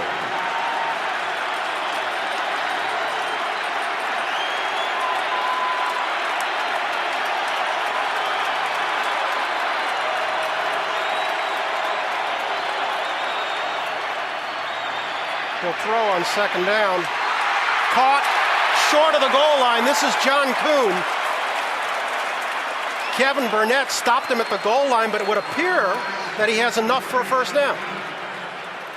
Pretty incredible tackle by Burnett. Kuhn had it, and it looked like he was just going to walk in the end zone. He just ran over his defender on the play, Keith Davis. And it looked routine that he was going to walk into the end zone. And Burnett just stuck him and drove him right out of there. A heck of a tackle. Not yet, Brett. Not yet. You could read his lips. He says, oh, first down.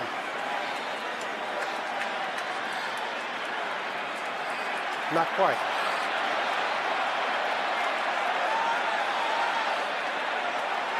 Nope.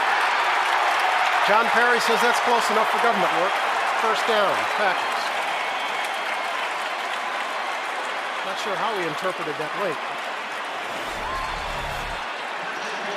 Hey, partner, you called it on the button. You said they could get a first down. I didn't know they would that close to the goal line, but it ends up being a big play. Neither did John Kuhn, evidently. Full house backfield. The give is to Grant. Touchdown Packers. My goodness. And John Kuhn got a little revenge on that when he said, well, I didn't get it in, but my block's going to get it in. That time he threw a big block, leading Ryan Grant into the end zone. My goodness. Young Aaron Rodgers. We've got a story going on right here. In any other community, they'd say this is the start of a quarterback controversy, but that won't happen in Green Bay. And with the extra point, the Packers have moved to within 3 with just a little over 5 minutes to play in the third period. We've got a ball game. Aaron Rodgers and the Packers have pulled it to within 27-24. The numbers pretty much tell the story of the NFL's Iron Man, Brett Favre. 249 consecutive starts in the regular season, 269 if you count the postseason, but a bruised right arm has forced him to the sidelines. And while Dallas has not been kind to Mr. Favre, that young man may have turned it into Mr. Rogers' neighborhood. He's playing very well. You think? 11 of 14, 130 yards, plus he's got 17 yards on the ground. We have a 27-24 ball game. And suddenly the onus is on the Dallas offense. This is Miles Austin. And he gets it back to the 20-yard line. Tony Romo will be taking the field shortly. We'll come back in a moment. Packers trailing by 3. Terrell Owens enjoyed a big first half. 6 catches, 147 yards, and a touchdown. Romo trapped on that side with Aaron Campman. And A.J. Hawk comes up to put a stop to Jason Witten. It's going to be a loss of about a yard.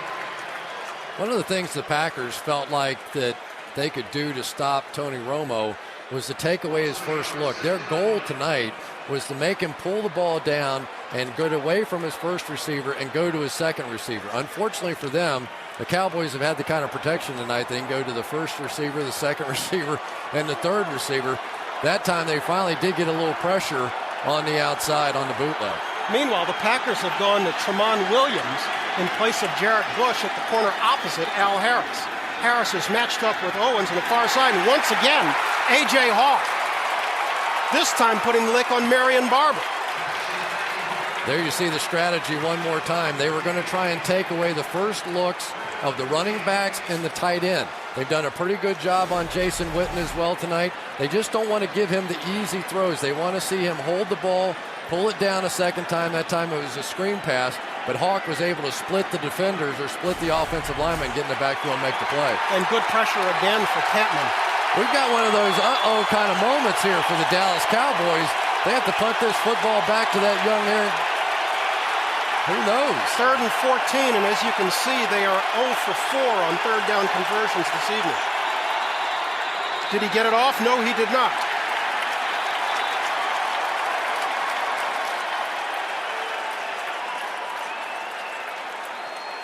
Ball start, number 70 offense, 5-yard penalty, 3rd down. That was Leonard Davis inside, being flagged, and we'll push him back a little bit more, make it 3rd and 19 now.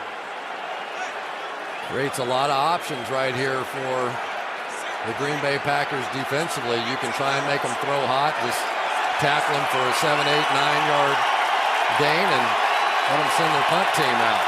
Harris will be matched up with Owens at the bottom of your screen. At the top, it's young Tramon Williams, who we said has replaced Jarrett Bush. He's got Sam Hurd up there. Romo flushed, finding Creighton. First down, Cowboys.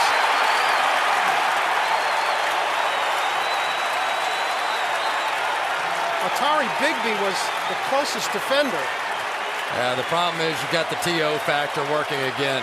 T.O. came down in short motion. Frank Walker picked him up in the slot. And Al Harris, for whatever reason, stayed there at the line of scrimmage. Really didn't try and drop back underneath it. You're looking at a 3rd and 19 kind of a situation.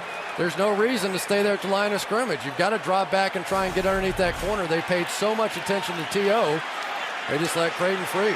3rd and 19, and they pick up 35. Gets him close to midfield. Romo with time. Throws this one out of bounds. He was going for Creighton, but pretty good coverage on that side by young Williams, the first-year player out of Louisiana Tech. And Tramon Williams has been limping a little bit as he finished off that play. They tried to get him with an out-and-up look that time. They came with the short motion again with T.O. Cleared the zone thinking that they would draw the safety with him, go to out-and-up, but Tramon Williams stayed right with him.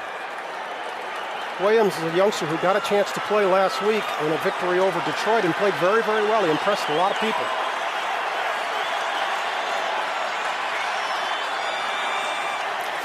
Fasano, the up back, trying to lead Barber. Fasano with a good block on the outside and maybe a face mask on that side. That was Bigby with the hand up high, and I think he might have gotten a piece of the face mask. Dallas Cowboys have three of the best blocking tight ends in the game, maybe the best together.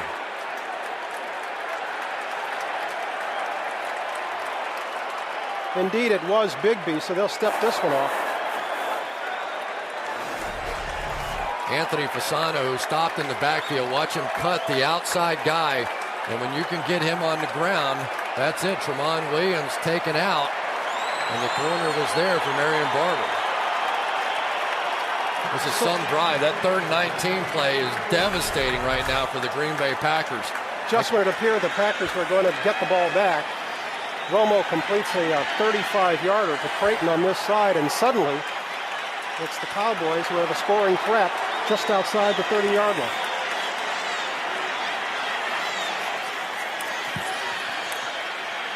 Romo lofting this one for Owens. Did he get him down? Did he have possession?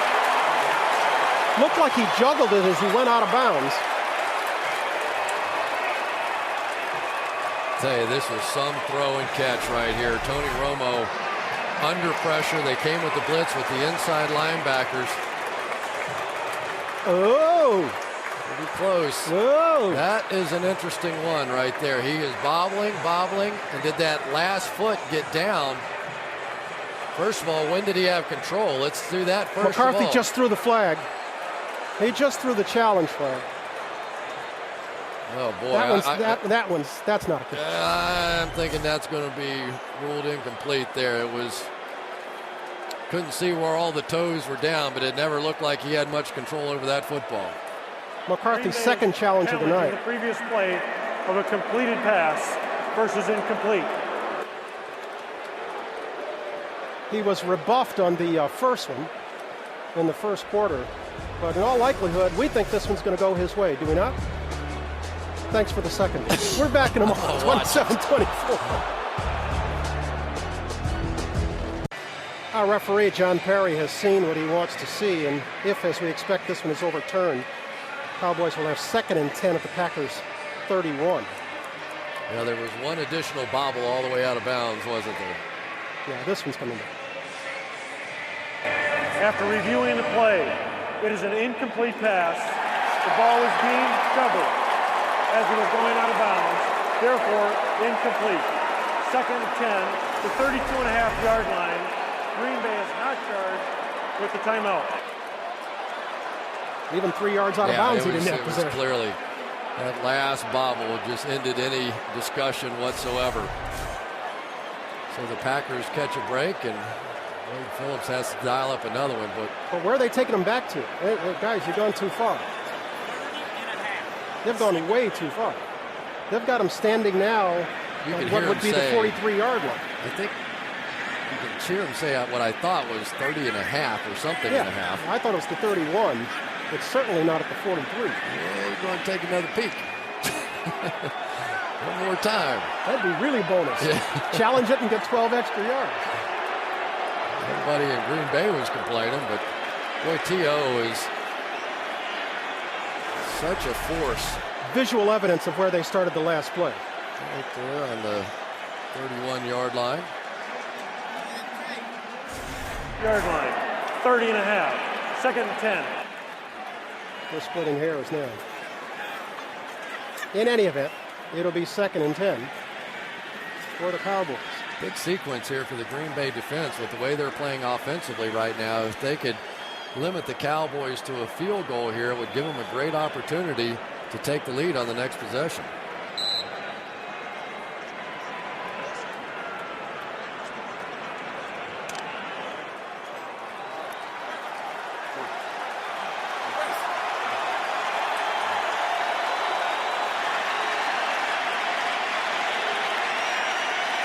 He's in the slot with Al Harris on him.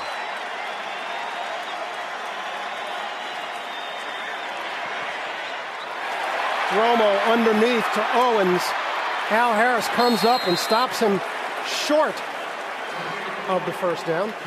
Don't forget. I don't know if Al Harris is going to want to see this replay. T.O., well, I tell you, he's such a physical presence. Al Harris had pretty good coverage. He was banging around on him, and T.O. just slung him off of him. Let's see what Jason Garrett dials up, 3rd and short.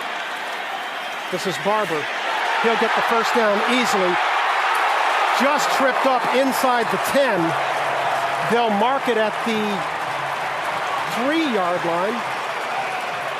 That is classic Marion Barber right there. The play was designed to go off to his right, literally without breaking stride. He's going to cut this all the way back to the left, and he loses no speed. That's what coaches marvel at around the league, his ability to see it, cut it back against the grain. It wasn't there. They were trying to go off to the right side. The cutback was there for him. They've spotted it at the 5. It'll be 1st and goal. We've moved inside 30 seconds to go in the 3rd period. Cowboys leading 27-24.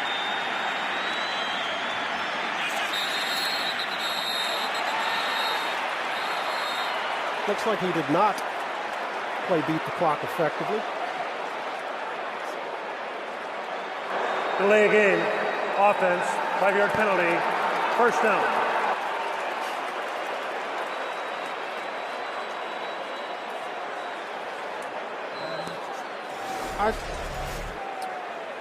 This was during Marion Barber's run. Oop. Al Harris been physical with Terrell Owens all night. That's the only time you stopped him all night when T.O. was a spectator. He was catching his breath on that one, and Harris gave him a shot. And we've reached the end of the 3rd period. The Cowboys cling to a 27-24 lead and barking at the door, going for more.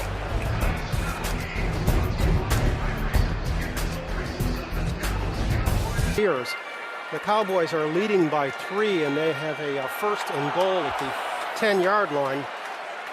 You get a look. It was all Cowboys in the first half, but Aaron Rodgers put together a nice drive to bring the Packers to within 3. Packers had the Cowboys backed up on a 3rd and 19, but Romo completed a 34-yard strike to Patrick Creighton, get him out of the hole, and now they are looking for more. The give is to Barber. Barber looking for the corner, but he got turned back by Ryan Pickett. Good play by Pickett from inside. Marion Barber, no question about it, has been a force in the 4th quarter, and I think not only has he been given that opportunity, but this big offensive line just wears people out in the 4th quarter. You look at them across the board, they're almost frightening how big they are. And I think they get back to a more simple approach when they're in the 4th quarter. You don't see all the pulling and the sort of trickery in the offensive line. They just come off and maul people, and I still feel like that's when they're at their best. 2nd and goal from the 6. Romo with time. Owens in and out of his hands into the arms of Al Harris. Well, look what I found.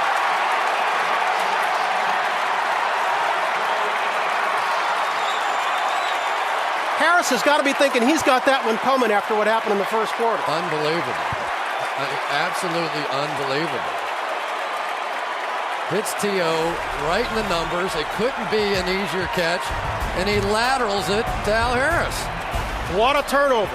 Aaron Rodgers and the Packers offense will get the ball trailing by 3. Well, there's the agony and the ecstasy right there. A more baffling turnover you will never see. Terrell Owens had one right in his jersey. If he catches it, we got close to game over. Instead, he delivers the ball to Al Harris. And just like that, the Packers have the ball at the 20, trailing by 3, and Aaron Rodgers has completed 10 in a row and led Green Bay to 2 scores and 3 drives. He completes this one to Greg Jennings. You explain this interception, if you will. Well, I don't know that I can. Al Harris is not covering Terrell Owens this time. It was Nick Barnett inside. T.O. gave him a little push, angled back out, kind of got his feet tangled, tossed it over to Al Harris, who's had a pretty tough night tonight. But you take what you can get in the holiday season. I got to give some credit to our spotter up here, Malibu Cal. in the commercial. He said maybe it was all that butter from the popcorn that T.O. threw on his jersey over there, made it a little bit slippery. Rodgers tries to throw a strike, fastball inside, but Kevin Burnett got his hand up and deflected that one. He was going for James Jones. Kevin Burnett with a really heads-up play on that one. As Rodgers now starting to work the middle of the field more and more. Burnett, right at the last second, is going to get that one in there. But Jock Reeves has been doing a little better job lately than what we saw early on. That one snapped Rodgers' string of 11 straight. Pretty impressive. Completes outside to Donald Driver, and he's muscled out of bounds. That's Jock Reeves. T.O. left to wonder exactly what happened there. Boy, and it's such a big game. I think we have to reestablish what's on the line here. Dallas and Green Bay playing for the #1 seed in the playoffs. Not a lock, but probably so whoever ends up winning this game, meaning that if they met again in the championship game, the winner of this one gets the home field advantage. Huge game, and it looks like it's going to come right down to the wire. And just as Brett Favre has had no success here, the Cowboys are 0-5 at Lambeau. This time, Rodgers is going to be wrapped up by DeMarcus Ware and thrown for a loss. And the Packers will have to give up the football. Well, Chad Clifton that time just got beat by one of the best pass rushing outside linebackers in football. They get in the nickel, they get into the dime, he gets to put his hand on the ground, and that's not even close. You have to give your quarterback a chance. He tried to step up, and Clifton barely got a hand on him. It's pretty bad. John Ryan booms this one away. Patrick Creighton calls for a fair catch inside his own 25-yard line. And so the Cowboys dodge a bit of a bullet. They're still leading this one 27-24, just over 12 minutes to play.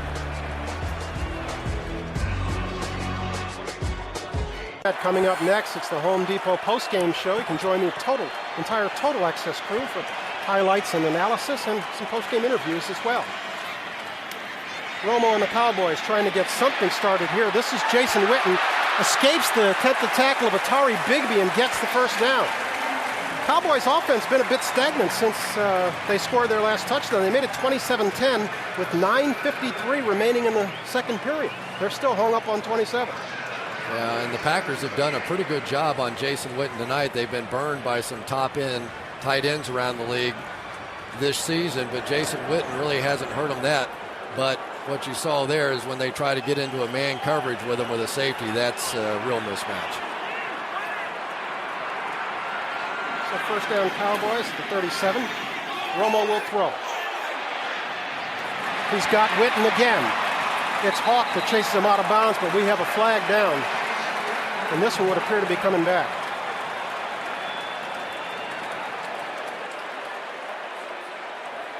Looks like Holding. Looks like his mic gave way, but we're thinking it's Flozell Adams, number 76. That got a grip. Let's take a look. working on the outside against Cullen Jenkins, and I'd say that's a hold. Get him around the neck right there. But remember, Kabir Bajia-Biamila not in this game, and in this situation, Flozell Adams, if he has an issue, it's with speed rushers. He's okay generally if he can get himself out of the stance, but especially on the road, you'll see him struggle at times because that first move isn't good. But if he gets his hands on somebody, generally it's over. Join the NFL's national gameplay calling competition. You can go to NFL.com live right now and call the play. If you called Marion Julius Jones off the right side, you got it right. You can compete in this real-time competition online or on your mobile phone while watching tonight's network's game. Call the play exclusively at NFL.com. Well, we're getting right down to it here, aren't we? We've got Tony Romo, this kid who grew up in Wisconsin and was telling me earlier this week that he can't get one single of his old buddies to convert to being a Cowboys fan. Now trying to put a dagger in the Green Bay Packers, who have shown great heart here tonight. They really have. Despite all the injuries, they've stayed right with the Dallas Cowboys and coming up with a big couple of downs right here. This time Romo with Max Protect has Owens in motion. Witten curling inside. It's for Witten. Caught. in the arms of Nick Barnett. But he's still going to be well short of the first down marker. It's going to leave the Cowboys with a 3rd and a 7 or 8. Aaron Campman keeps getting closer and closer and closer. That time able to dip down inside against Colombo and get some pressure. You know, offensive linemen are like anybody else. They start getting a little tired in the fourth quarter, and Campman's a guy with a non-stop motor. Let's see if he can start being a factor now down the stretch. Big 3rd down here.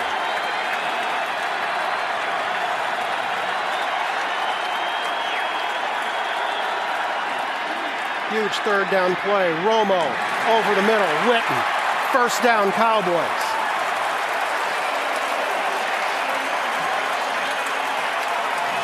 You see A.J. Hawk there saying he pushed off, but he's not going to find a receptive ear. Yeah, I didn't think it was a push off. Let's take one look. Usually he extended the right arm just a bit. That's the question. Usually they're going to let you have the elbow up and make a play. If you extend the arm in their estimation, then that typically is a foul. But as we've seen with Tony Romo throughout the course of the year, when times start getting a little bit tough, Jason Witten's his guy, and as long as they're going to play man coverage on him, they're going to go after him. That one good for 13 yards, and it was a 3rd and 8. Second big down throw of the night for Romo. He wants it all this time. He's got Creighton out front. Miles Austin comes up looking for a flag. Their feet got tangled. He and Tremont Williams, and Austin can't believe. Well, now the flag does come. But this one may not be for interference. This one may be. It's definitely going to be interference. They had a discussion. One official thought the legs got tangled. They came over, met with the other official. He said, no, he grabbed him, he hooked him, he did something else. Well, then why not the flag early? I think they had a dispute. I think one thought it was legs tangled, which is not. Pass interference, defense, number 38. I thought Austin had said the magic word, and that's why we got the late flag. Yep. Do the legs get tangled, or is there more to it than that? The little hook, although it's hard to tell whether that really had anything to do with the interference. You get the push in the back. Really, the interference of it came when the legs tangled and not so much the contact. Then you have the question, was it a catchable ball or not? All those things go in the Cowboys' favor, and a huge play and a tough call. Gets them 42 yards and earns them a 1st and goal from 5. Romo throws this one low. Romo completely lost that football. It was intended for Patrick Creighton. He did the I play say action intended fake. with quotation marks. I mean, he took the thing and then he did a little juggling act and then tried to get it out of there. Let's go back to the call. Legit? I didn't like it, to be perfectly honest with you. There's the bobble and throw it out of there. I thought the leg tangle was really what they called on the interference. There was some other stuff, but I didn't see that dramatic jerk that would have led to a pass interference. This is where Marion Barber is quite good, and he gets it. Sidesteps one tackler and looks for something on the left side, but doesn't find it. Ryan Pickett, who's played a whale of a ball game tonight, stops him after about a pickup of a yard. Ryan Pickett, former #1 pick of the Rams, came up with that big 4th down stop earlier, which was absolutely incredible, working against Leonard Davis. Brett Favre saying, don't worry about it, we got it here. Well, this is a big down for the Packers. If they can limit the Cowboys to a field goal here, they are within a touchdown of taking the lead in this ball game. Our cameras have found the right guy. I wouldn't be surprised if they come back to that same play they missed before. Not man coverage here. Looks like some kind of a combination in and out look. Harris's head up on Owens. Touchdown, Cowboys. Patrick Creighton.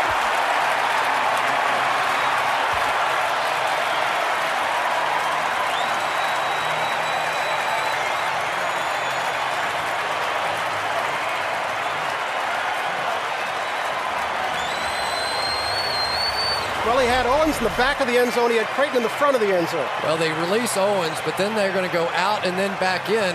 But essentially what you get there is rebound position. You know, in basketball where you're going to try and get your body in front of the guy, because they went in and out on Owens there, then Harris was left to chase him back on that redirect.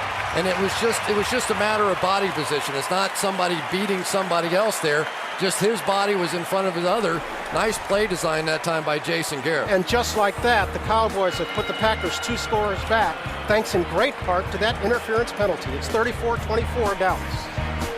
A 4.5-minute touchdown drive that ended with a 4-yard touchdown catch. Patrick Creighton has put the Packers in a considerable hole. They now need 2 scores with just 7:51 to play here in Dallas.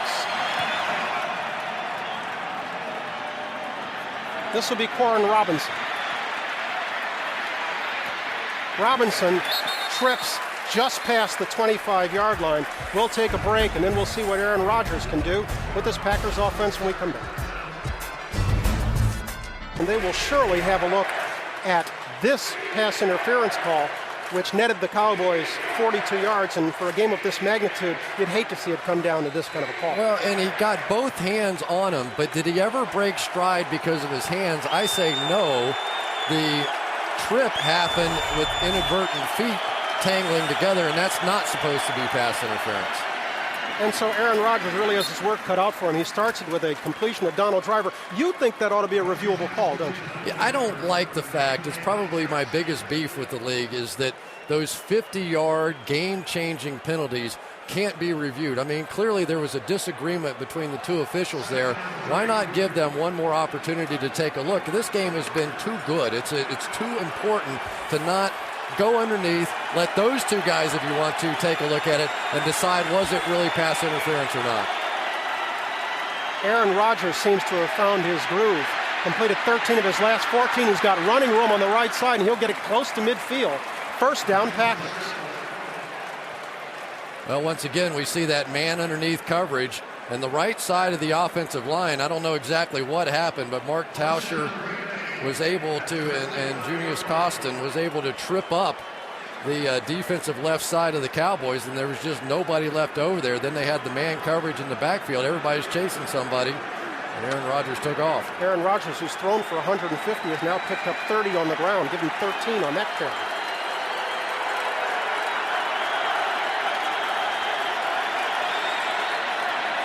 He's got Grant in the backfield. Completes this one to Driver on a crossing route, and Driver gets it into Cowboy territory to the 43-yard line. Donald Driver, the workhorse for the Green Bay Packers offense. 75% of the balls that he catches are between the numbers. He's willing to go inside. He makes great yardage after the catch. Just one of the real tough guys in the game of football. Just vice grips for hands. A tremendous talent. Well, all of these Packers after the catch are ridiculous. They're like 600 yards more as a team than the NFL average. Lofting this one down the left sideline for Jennings. Slightly overthrown. Anthony Henry was in pretty good position. Boy, Anthony Henry's played a nice game here tonight. Greg Jennings gave him a double move on a slant and go. And Henry was not fooled. Really easy to get tricked on a play like that. And sometimes you question the speed of Henry because of the ankle injury, but boy, he was stride for stride with probably the fastest of the receivers, Greg Jennings.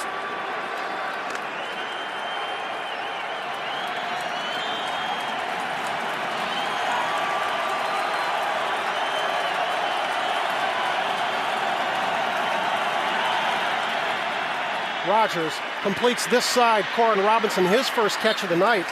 Gets enough of a stiff arm on Henry to work his way close to the first down marker. And lay their teammate to rest. And there you see Sean Taylor's number 21, a sticker on the back of several helmets tonight.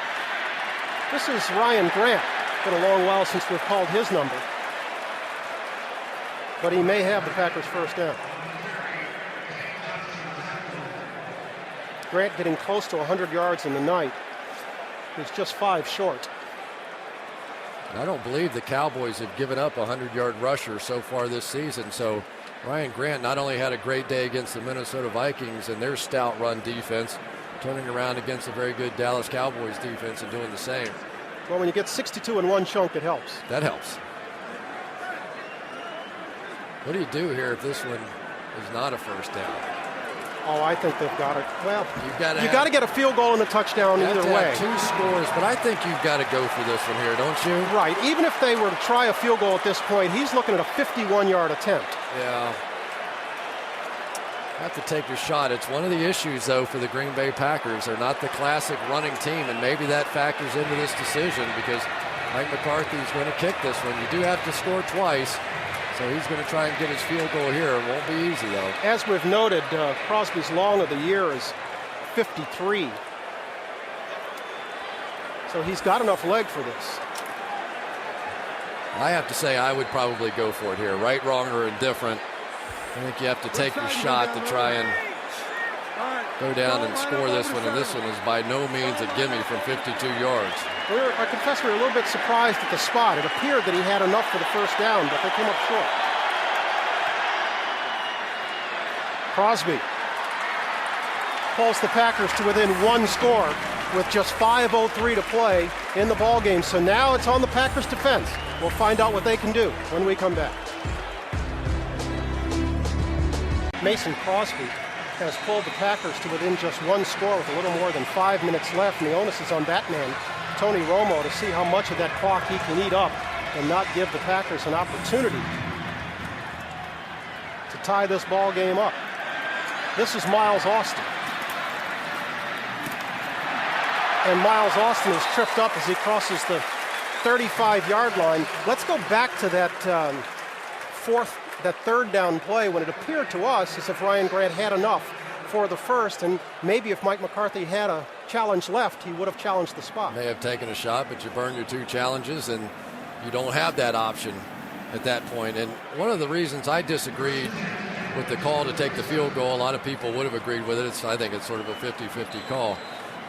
You're looking at a team in the Dallas Cowboys that you really haven't stopped all day, and this is their absolute strength. This is where they've won game after game this year, this sort of 4-minute offense at the end of the game with their power-running football style. We're going to get a heavy dose of this man, Marion Barber. He starts off with a 3.5-yard gain. A.J. Hawk stops him. Romo has come up with big plays on third down tonight when they needed them, none bigger than when they were backed up deep in their own end. At 3rd and 19, and he threw a 34-yard strike to Patrick Creighton. Later on in the ball game, he had a 3rd and 8 and completed a 13-yarder to Jason Witten, in both instances keeping a scoring drive alive. Here's where all that money you paid this offensive line is supposed to pay off. You get in behind the big guys, you just drive them out, run out this clock, and win the game.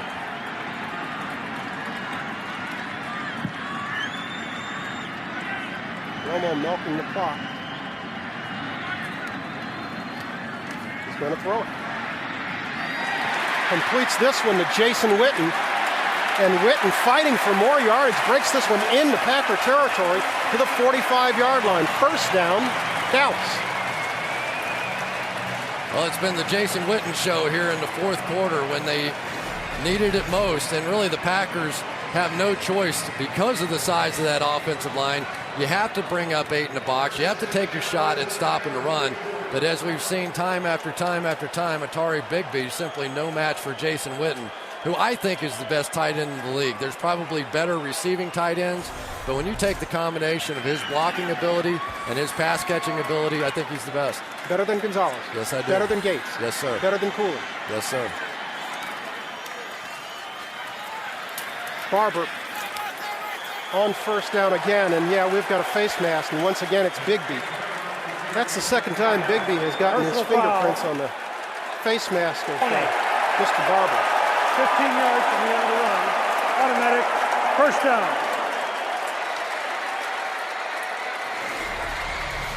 This one's fairly easy to call. There's the bounce out again. Going back inside. May I take your hat, sir? Well, it's just not, you can't rip somebody's helmet off at this point in the game when you're desperately trying to get back in this thing. Penalties have been a factor for the Green Bay Packers. If I remember correctly, they're second highest in the NFL this season with penalties, and they've had some big ones tonight. I want to welcome those who are joining us on NFL.com and NFL Mobile. to Thursday Night Football on NFL Network. We've had a beauty going on here tonight, a game in which the Cowboys ran out to a 27-10 lead. But after Brett Favre went down, Aaron Rodgers played well. He's got them within one score with 3:10 to go in this ball game. 34-27 Cowboys. Cowboys with a fresh set of downs. This is Barber spinning outside and getting to the 20. Stays inbounds. The clock keeps moving. We move inside 3 minutes.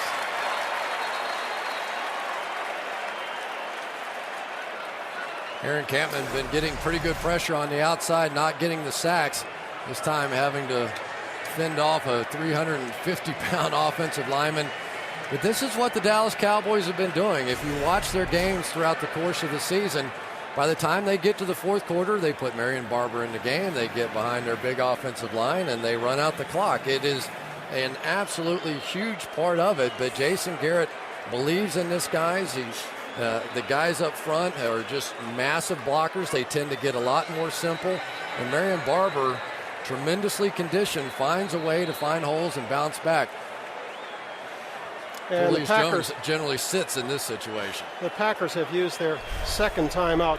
These two teams have combined for 17 NFL championships. They met 3 times in the 90s, and the Cowboys in the postseason winning all 3 of those. And as we've noted, Brett Favre has had his problems down here in Dallas. He's been down here 8 times. He's come away a loser all 8 times. And now tonight, he comes away hurt. Not his favorite place to play. 2nd and 4, just inside 3 minutes. It's Barber again. And he looks like he's got the Cowboys a fresh set of downs.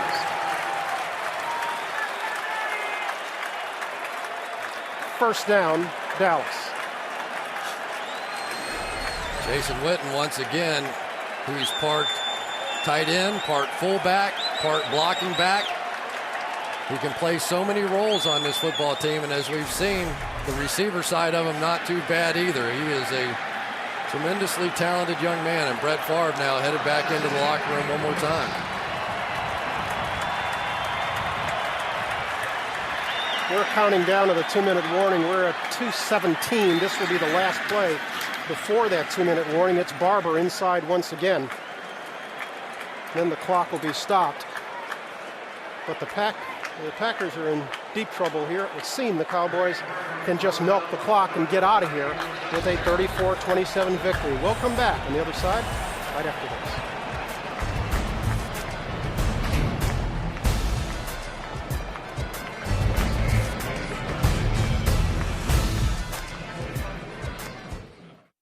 In Dallas, Tony Romo inside the huddle can afford to smile. His Cowboys are on the better end of a 34-27 score, and there's just 2 minutes left to play. 2nd and 8, and the Packers are reduced to just 1 timeout.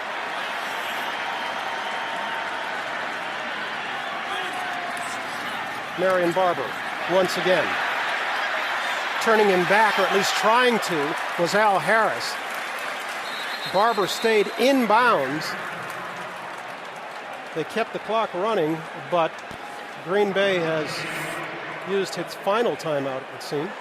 Great job by Marion Barber getting down on this one. Let's go back to the 2 key plays of the game, both pass interference calls. I thought the first one was pretty obvious on Jarrett Bush. This next one's going to be the question. Was Tramon Williams looking back and playing the ball? He was early on. There's no question. He turned and looked back. And then right before the contact was made, he's going to turn back. So if in the official's mind he was not playing the ball, you could see he was turned and looking back at the ball, turned back to play Miles Austin, and that's when the tangled feet occurred. So your interpretation, was he looking back, was he not? Glad I don't have to make the call. Close call, no question about it. But they did, and that's pretty much the difference in this ball game right now. Miles Austin's had a big role in this one for a guy down the depth chart.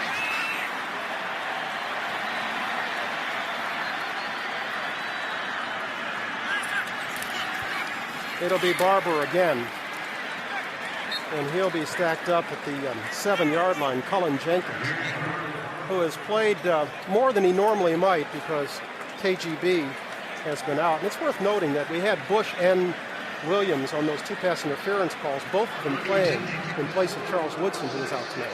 Yeah, no question.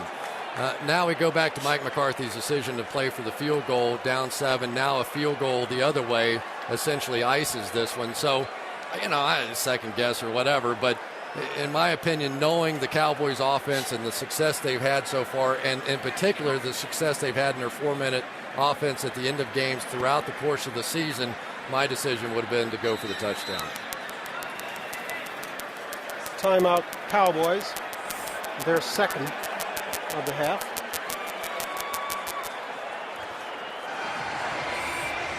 T.O. can smile.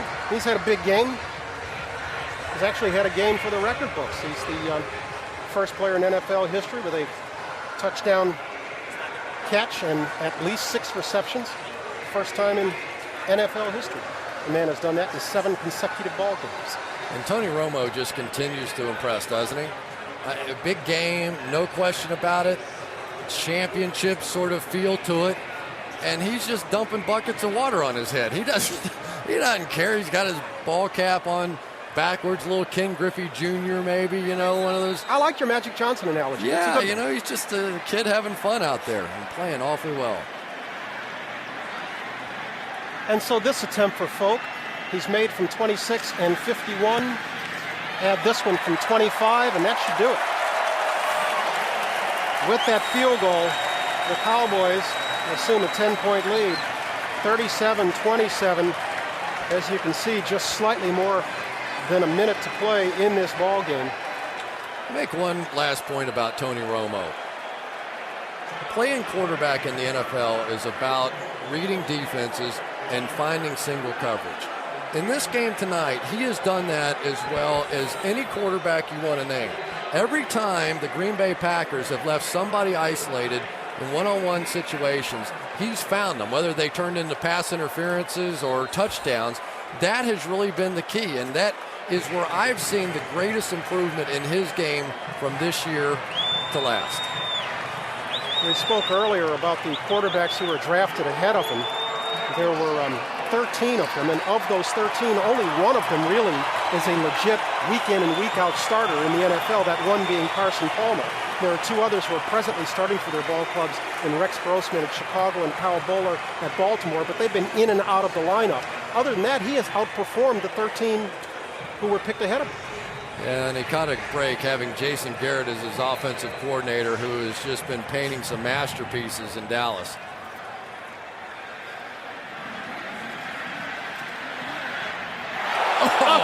Tramon Williams just got baptized at the 18. Keith Davis, their special team specialist, just laid a lick on him. We waited 59 minutes into this ball game to get some degree of satisfaction. I'd say you got it. Keith Davis with a little exclamation point at the end of this one. And well, it takes all 3 phases to end up 11-1 on the season. And that one was something. Wade Phillips, defensive-minded guy for a long time. That's what we saw there. Gutsy performance by the Green Bay Packers, but it appears it's going to fall short. Rodgers completes this one to Donald Driver. He's trying to get out of bounds and does. Got bounced around a little bit there before he made his way to the sidelines. Rodgers has played very well tonight. Unofficially 17 of 22 for 192 yards and a touchdown. Well, there's no question that the future looks brighter today than maybe it did yesterday, when you're thinking about the fact that Brett Favre is 38 years old and who knows how much longer he can play. But should Brett be seriously injured, and we don't really know at this point, it's like they're still going to have a very legitimate shot in the playoffs with Aaron Rodgers. Rodgers will go over the 200-yard mark as he completes this one to Jennings. But the tick, tick, tick moves us inside 40 seconds now. Rodgers grounds it. And this is a bold statement by the Dallas Cowboys as well.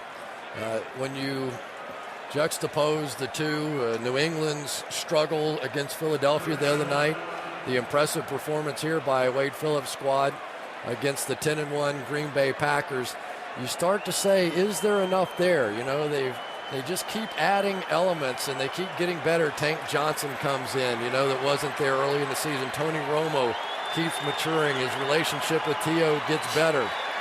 Back on October 14th, of course, these Cowboys played the Patriots here and lost to them 48-27. But this is a far different team than the team of 6 games ago. And I'll say this as well, that was a game that, if I remember correctly, in the third quarter, the Dallas Cowboys were leading. They kind of got away from them a little bit late. But this is a young team. They're getting better. They're getting guys back healthy. They're getting an Anthony Henry back, and Greg Ellis looks better than what he did early in the season, coming back from the Achilles injury. So there's a lot to be optimistic about in Dallas. Rodgers on 4th down, throwing incomplete. And with that, Jerry Jones can start shaking hands and giving hugs. And he's going to start with Jason Garrett, and why not? That young man has done so much for this football team. Jerry Jones actually was interviewing for the head coaching job, and they thought, well, you know what? Wade Phillips has the experience. He's been here before. He knows what he's doing. Let's give Jason a little bit more time to develop and do his job. But when you look at this offense, there have been very few offenses in the history of the game that have been better than what the Dallas Cowboys have been. And Jason Garrett, mark my words, will be the hottest, or at least one of the hottest, head coaching candidates at the end of the season. And then Jerry Jones has to figure out a way to keep him around in this Dallas organization. And the Cowboys go to 11-1 as the Packers lose for just the 2nd time this year for Dallas. That is a franchise best start, 11-1. The Cowboys win it 37-27.